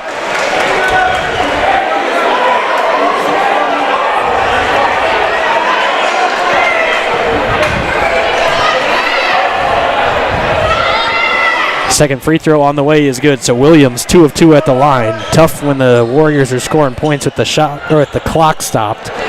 Arbogast brings it across half court. Now he's not going to get across. Had it stolen away. Now he's on the floor, and he calls another timeout. Reese Arbogast, the king of timeouts, gets his second in the fourth quarter while he was on his back getting wrestled to the ground by 2 Warrior defenders. It'll be a full timeout. So with 1:36 left here in the fourth quarter, a full timeout, and we'll be back on Real Presence Radio Network. Being in business is not easy. Achieving profitability, doing what is right, and finding meaning are just a few of the challenges we face in today's workforce. The Catholic Men's Business Fraternity exists to help men in business be virtuous and integrated leaders. We do this by hosting monthly events that will help teach you how to take faith principles and turn them into business practices. To find out more about the Catholic Men's Business Fraternity, our events, or how to become a member, go to cmbfsf.org and begin to take your Sunday into Monday. Hey, welcome back. 64-57 minute, 36 to go here in regulation. Both teams have 2 timeouts. O'Gorman ball. Update from Washington. 6.6 seconds. Tied up at 47 all for the Lady Knights. So looks like it'll be O'Gorman ball with the whole length of the court to win it here, folks. As we got it on our phone here, we're watching that game plus this game. We're trying to do double here, and Isaac's doing a great job with that, but I'm rooting for the ladies. So the ladies here, Izzy Moore across half court, 2 seconds left. Fires it to the corner, 3 from Rodzik, off the back of the iron, no good. Overtime, folks, for the Lady Knights. Moffitt drives baseline up off the glass, and it's no good. Too strong on the layup attempt. In transition, Camballo is going to be fouled by Arbogast. Washington just staying right with it. You know, down by 6 or 7. They're staying right with it. 1-and-1 here.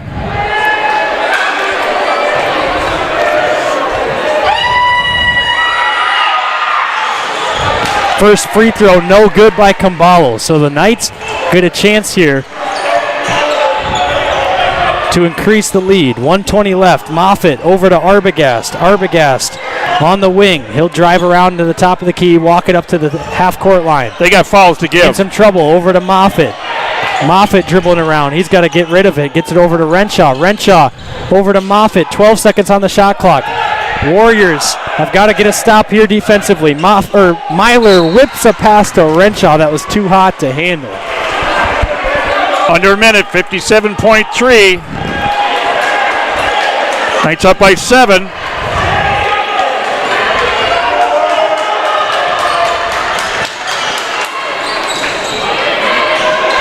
Aguirre comes off of a screen from Williams. 48 seconds to go. Aguirre over to Camballo. Camballo dumps it off to Williams on the block. Throws a pass right off of Arbogast's face. Back into the hands of Williams. Tough shot, can't get it to finish. Rebound, there's going to be a foul on Tubals. That'll be his 3rd. Okay, that's your 5th.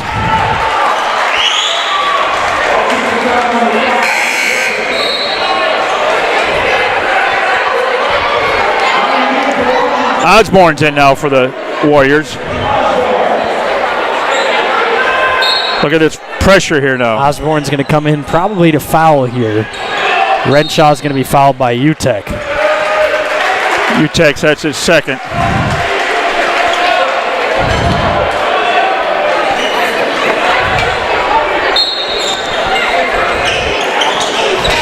Still 47-all, 3:30 to go in overtime over at Washington High School with the Lady Knights. Alpers to Arbogast, and there's another foul called, and that'll this time send Arbogast to the line for 1-1.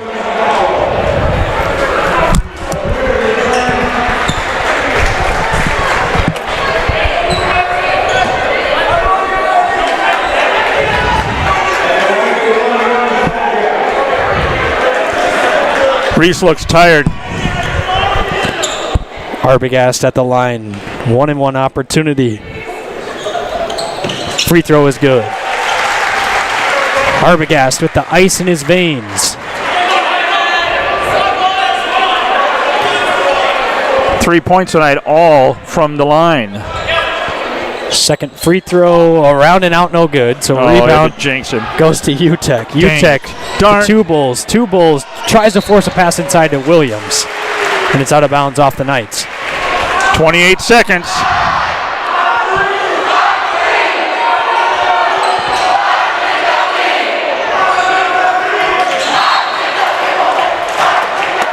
And they called him for traveling. He fell down, they traveled. Reese, that wasn't his fault. Washington ball underneath, 23.9. Camballo inbounds it to UTEC. UTEC to Camballo. He'll drive baseline, tough floater, no good. However, a foul is going to be charged to, I think, Moffitt. I think, did Eddie get him? Nope, Eddie got it. It's going to go to Eddie. The O'Gorman student section letting their chants ring out. I'm not going to say it's a little it might be a little premature. 9. Here. They don't want the double bonus here, folks. Don't foul. Camballo, free throw is good. Bottom of the well for Camballo. 65-58.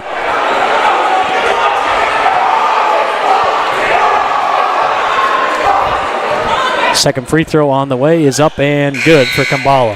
Substitution in the game. Aguirre's going to come out, playing a little offense, defense here. 2-possession game here. Patrick Osborne in for the Warriors. 19.3. Moffitt going to be fouled here by Osborne. Girls are 49-48. Washington still on top with 2:30 to go in overtime for the Lady Knights. Down by 1. It wasn't for the COVID, we'd had a doubleheader tonight. Oh, yeah. Moffitt at the line. Free throw, good. 66-59. 18.2 left. Knights lead the Warriors. 18.2 is a lot of time for Washington to get a couple of threes here. And some missed free throws. Shea comes in. Moffitt's got 22 on the night. 8-point lead. 15 on the clock. Camballo walks into a three. Throws up an air ball. Rebound to Myler and then up to Renshaw. Fouled is Renshaw, and he'll head to the line with 9 seconds left. Can you smell it? I can smell it. And you know what? I can even taste it. Oh. Ho, ho, ho.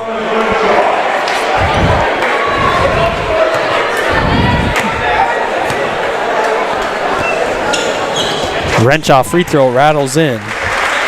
This 9.3. Renshaw makes that. 68-59. Now taking a 10-point lead. If he makes it, yes. Renshaw's second free throw is good. It is a 10-point lead. Williams drives into the paint to Kambalo. Left-handed hook shot off the glass is good for 2. And that'll do it from O'Gorman High School. The Knights pick up a victory over the number 1 ranked Washington Warriors at home. The Warriors suffer their second loss to the Knights and the second loss of the season, while the Knights pick up their 7th consecutive victory at home over the Washington Warriors. Stay tuned on Real Presence Radio Network for the Knights Locker Room Show after the break. Your family is depending on you to provide financial security for them. The Knights of Columbus can help you with insurance solutions such as disability income, long-term care, both term and whole life, annuities, retirement, and estate planning services. Join the Knights of Columbus today at kfc.org/join us for access to all these insurance services. Call the BB Agency at 605-882-8689. That's 605-882-8689. At Guarantee Roofing and Sheet Metal, we are guided by one simple principle. We do what we say we're going to do. We believe in ensuring our customers are happy with the work we deliver. Guarantee Roofing and Sheet Metal was established in Sioux Falls in 1981 and has been involved with installing more than 100 million square feet of commercial roofing across the Midwest. They have worked on businesses including schools, universities, hospitals, churches, and factories. For more information, you can call 605-331-5121 or online at guaranteeroofingsd.com. At First Premier Bank and Premier Bank Card, we believe the greatest investment we can make is in our customers and communities. Thanks to our industry-leading service, products, and tools, we're helping our customers reach their financial goals and achieve success. Through the generosity of our employees and leadership, we're able to support nearly 700 South Dakota organizations and nonprofits with our time, money, and resources. At Premier, we're always seeking ways to make an impact for good by investing in what matters most to you. It's the Premier way. Hi, this is Brett Byler, Area Account Executive with Real Presence Radio. Did you know the signal of Real Presence Radio reaches an audience of over 2.4 million people across North Dakota, Minnesota, South Dakota, Wisconsin, and Wyoming? Have you ever thought about running radio spots on the RPR network? We want to partner with you to help gain exposure for your business in front of a very faithful customer base. To find out more about the options, please call me, Brett Byler, at 605-670-8333.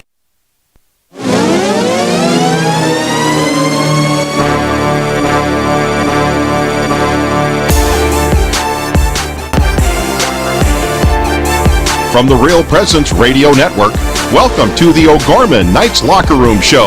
Now, back to the gym.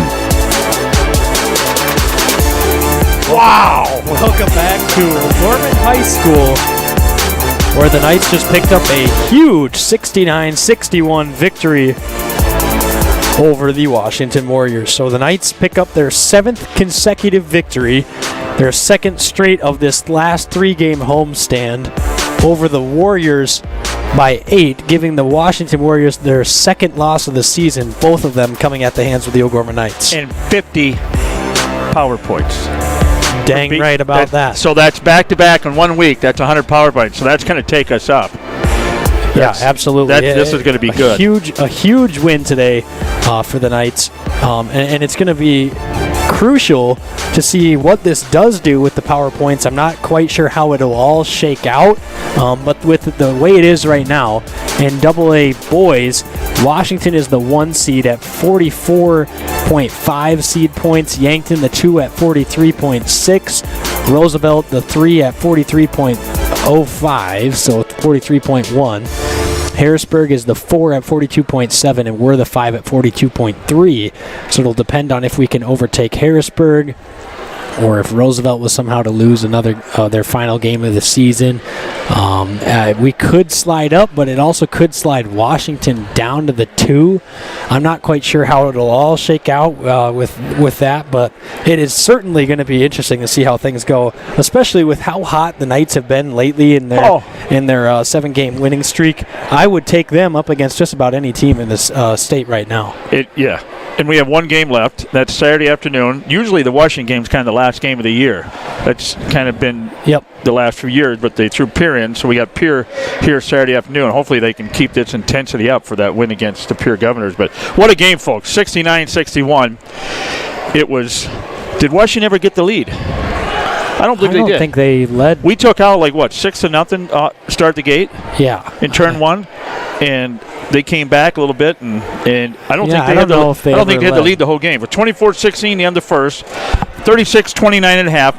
Third quarter, we did get outscored by Warriors, 18-17. The score was 53-47, and then in the fourth quarter, kind of put the nail in the coffin and took off and kept that lead right there. So over in the girls' game right now, the Lady Knights trail by 2 with 27 seconds left to go over at Washington. So we're going to take a break here, and when we come back, we'll either be joined by Coach Roby or we'll have our Pizza Ranch player of the game and so on. So stay tuned for more from Real Presence Radio Network.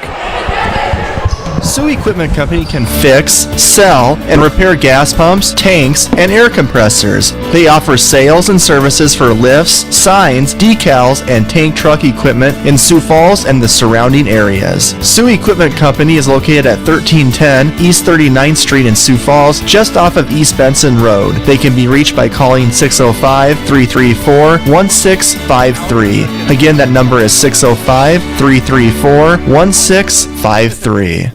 Being in business is not easy. Achieving profitability, doing what is right, and finding meaning are just a few of the challenges we face in today's workforce. The Catholic Men's Business Fraternity exists to help men in business be virtuous and integrated leaders. We do this by hosting monthly events that will help teach you how to take faith principles and turn them into business practices. To find out more about the Catholic Men's Business Fraternity, our events, or how to become a member, go to cmbfsf.org and begin to take your Sunday into Monday.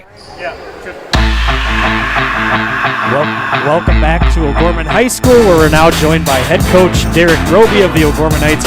Coach, you guys upended the Warriors for the second time on the season, making that their second loss, and now you guys have rattled off a 7-game win streak.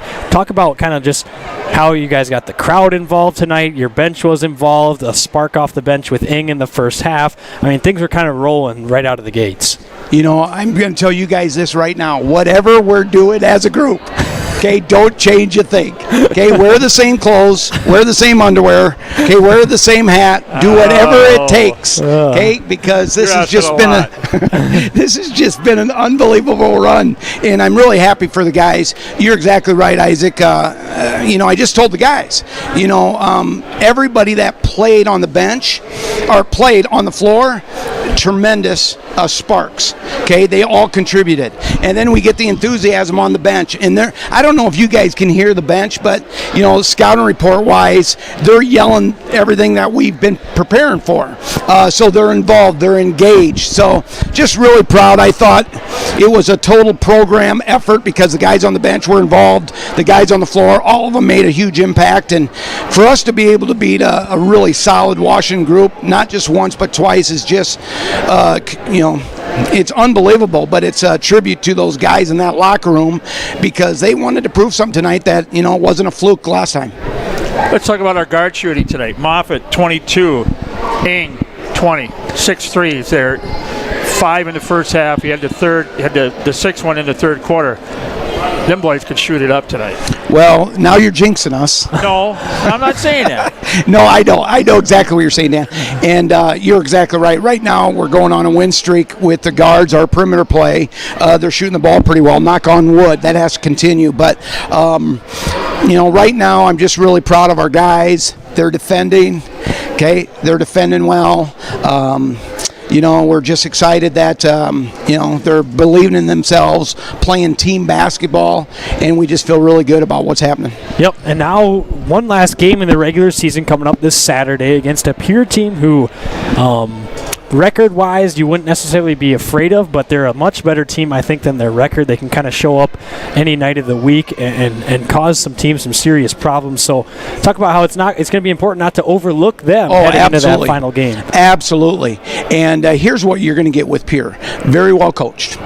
They run some stuff that you don't see all the time. A lot of the zones, extended zones, and let's look what they did to the Colonels in the Corn Palace. They beat a very, very talented and well-coached team there. So we're not overlooking them. And not only are we not overlooking them, Isaac, that could be a matchup that we face a week from now to get to the state tournament. We're not quite sure how it's all going to pan out, but if it's Pierre, it's Pierre. But then you play them back to back, so you have to just you have to prepare and again not take it lightly. Yep. And one final question for you, just coming up this Saturday with that game against Pierre. It's going to be senior night for some of those seniors. Just talk about kind of how those guys bring what they bring to the program. Well, I think it's kind of ironic or maybe it goes with the tradition we have here that I believe our culture is, that they play with each other and for each other, and the seniors have just been tremendous in my opinion. This is a group that, and you guys know this, we were 6-6 at one time. Yep. And they just pulled together as a group and said enough's enough, let's have some fun, let's play team unselfish basketball and see where it takes us. And to be at 6-6 and then have the run that we're having right now has just been, first of all, it's been a lot of fun to be a part of, and you just have to, give thanks where you can, and our seniors are just a huge part of this thing, and I can't wait to, have senior afternoon, I guess, against Pierre, because they deserve it. We want to recognize them for all they do and for all they mean. I love these guys. Coach, I think one of the main reasons you won tonight is Dan wasn't wearing his orange sweater. That's probably true. One mistake 2 years ago over there. Okay, before we leave, I got a trivia question for you. Okay, here we go, another trivia. Yep. What was the nickname of Hayti? Hayti. Yes. Hayti. You know where that's at? I do know where it's at. It's up by Hamlin, and they call it Hayti because of the pioneer days of tying hay together and burning it for hours on end. Hayti turtles or something like that? Redbirds. The Redbirds. Redbirds of Hayti. Okay. One more. Give him another. You're going to give me another one. That was a tough one. What was the nickname of Spencer? Spencer. I don't know that. Give him a non-nickname one, Dan. I don't know that one. Okay. Let's do it. Nickname of Cottonwood. Cottonwood, way out west. Dan, River. you are killing me. I don't know any of these. I'll read one here. Let Isaac give him one. Let's see here. You got to know these. These are old. Okay. What year did South Dakota go to a 3-class basketball system? 3-class basketball system. It would have probably been in 84. Let's see here. Maybe 85. Because 85. the Colonels went 3 in a row. Oh, yeah, 1985. Well, and the reason I know that is because when I played for the Mitchell, we didn't win it that year, and then they won the next 3. I don't know. Goes to show, I guess. All right, guys. Well, I appreciate everything. Thank you, Coach Elby, for joining us after the Knights pick up a fantastic victory over the Washington Warriors to improve to a 7-game win streak and 13-6 on the season. So are we going to go Pizza Ranch player of the game now? Let's do Pizza Ranch right now. Okay. All right, we're going to have to go double here. Yep, we got a duel. We got 2 winners tonight. Senior Cade Moffitt and sophomore Matt Ing were tremendous tonight. Moffitt with 22 points to lead the team in scoring with some clutch free throws and 3-point making down later on in the game, but also Matt Ing, who had a tremendous first half that basically brought the intensity and got the environment rocking from the start. So congrats to those two on our Pizza Ranch player of the game. Tonight's Pizza Ranch player of the game for the Gorman Knights is brought to you by Pizza Ranch and Fun Zone Arcade on 41st Street in Sioux Falls. Pizza Ranch is a proud supporter of Bishop O'Gorman Catholic Schools and Real Presence Radio Network. We're going to take our final break. We'll come back, get our final thoughts. Stay with us. You're listening to O'Gorman Basketball on Real Presence Radio. Real Presence Radio is experiencing rapid growth and has an additional opening in the Sioux Falls area for a full-time listener relations coordinator.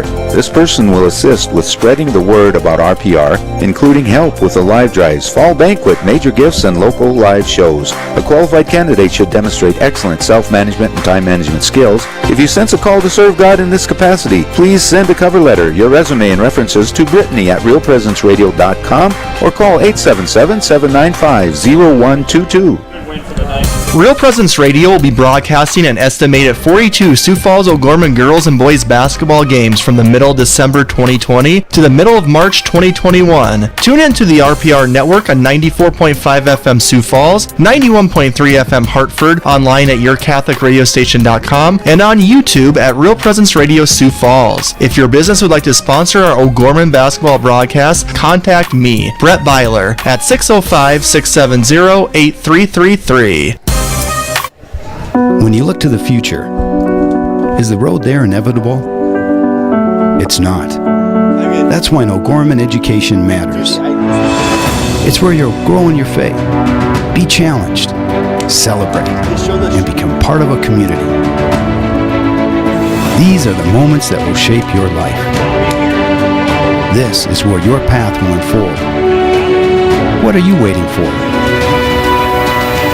You belong in blue. Pizza Ranch and Fun Zone Arcade on 41st Street in Sioux Falls has something for everyone. They offer a buffet featuring salad bar, pizza, and chicken. Pizza Ranch has a spacious dining room as well as 8 party rooms to fit any size group. You can also order online and they will bring the experience to you.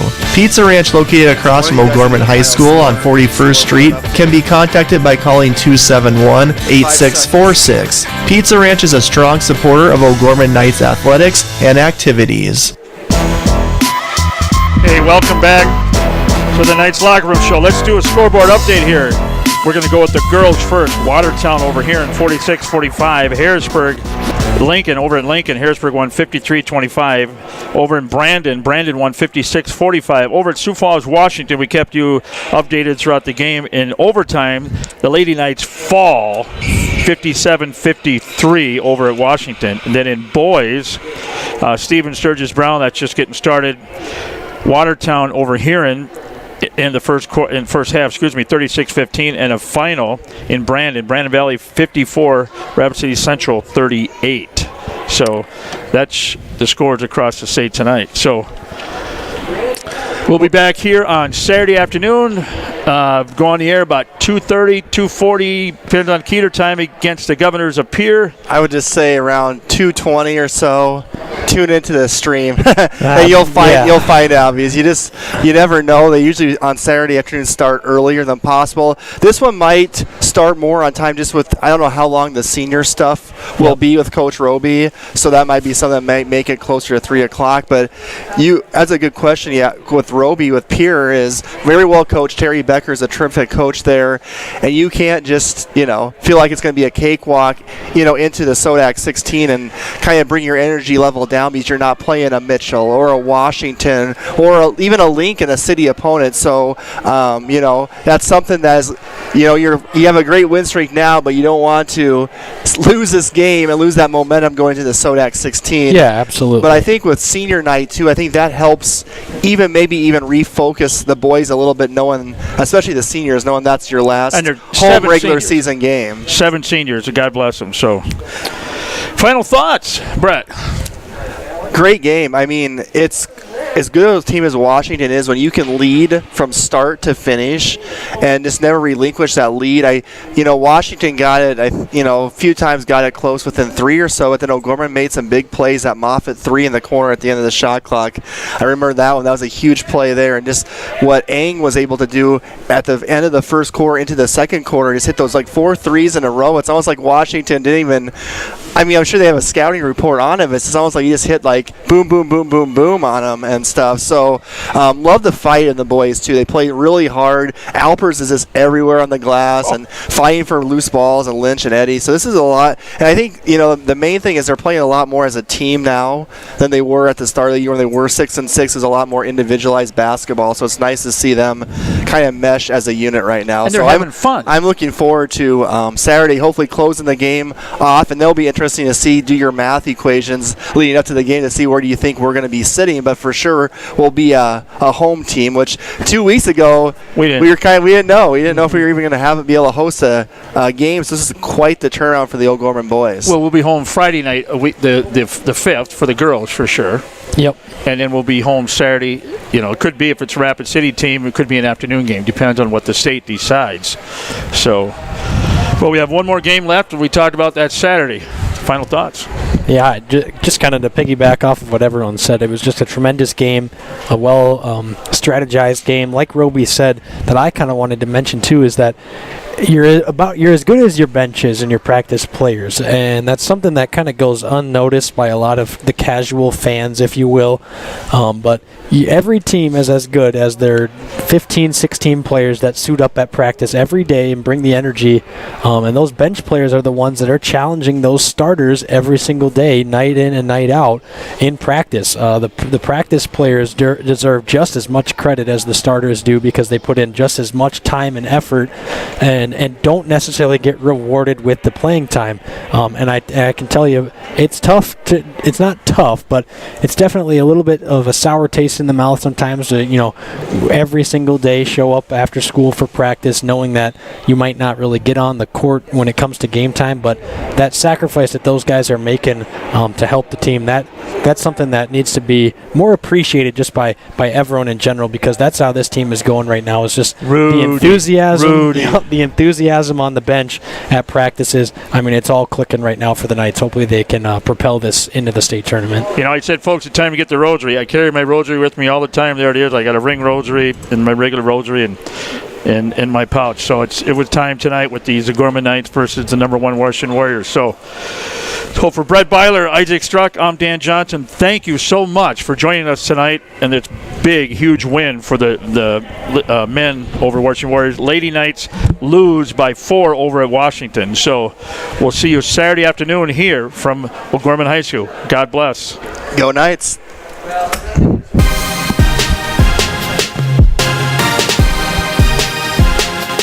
From the Real Presence Radio Network, O'Gorman Knights basketball has been brought to you in part by Catholic Family Services, Catholic Community Foundation of Eastern South Dakota, Bishop O'Gorman Catholic Schools, McGuire Iron, Sioux Equipment Company, Ferendorf Family Chiropractic and Wellness, Canfield Business Interiors, the BB Agency Knights of Columbus Insurance, Barnett Lewis Funeral Home, Ide Bailey, First Premier Bank Card, Pizza Ranch and Fun Zone Arcade on 41st Street, Guarantee Roofing and Sheet Metal, Crossroads Book and Music.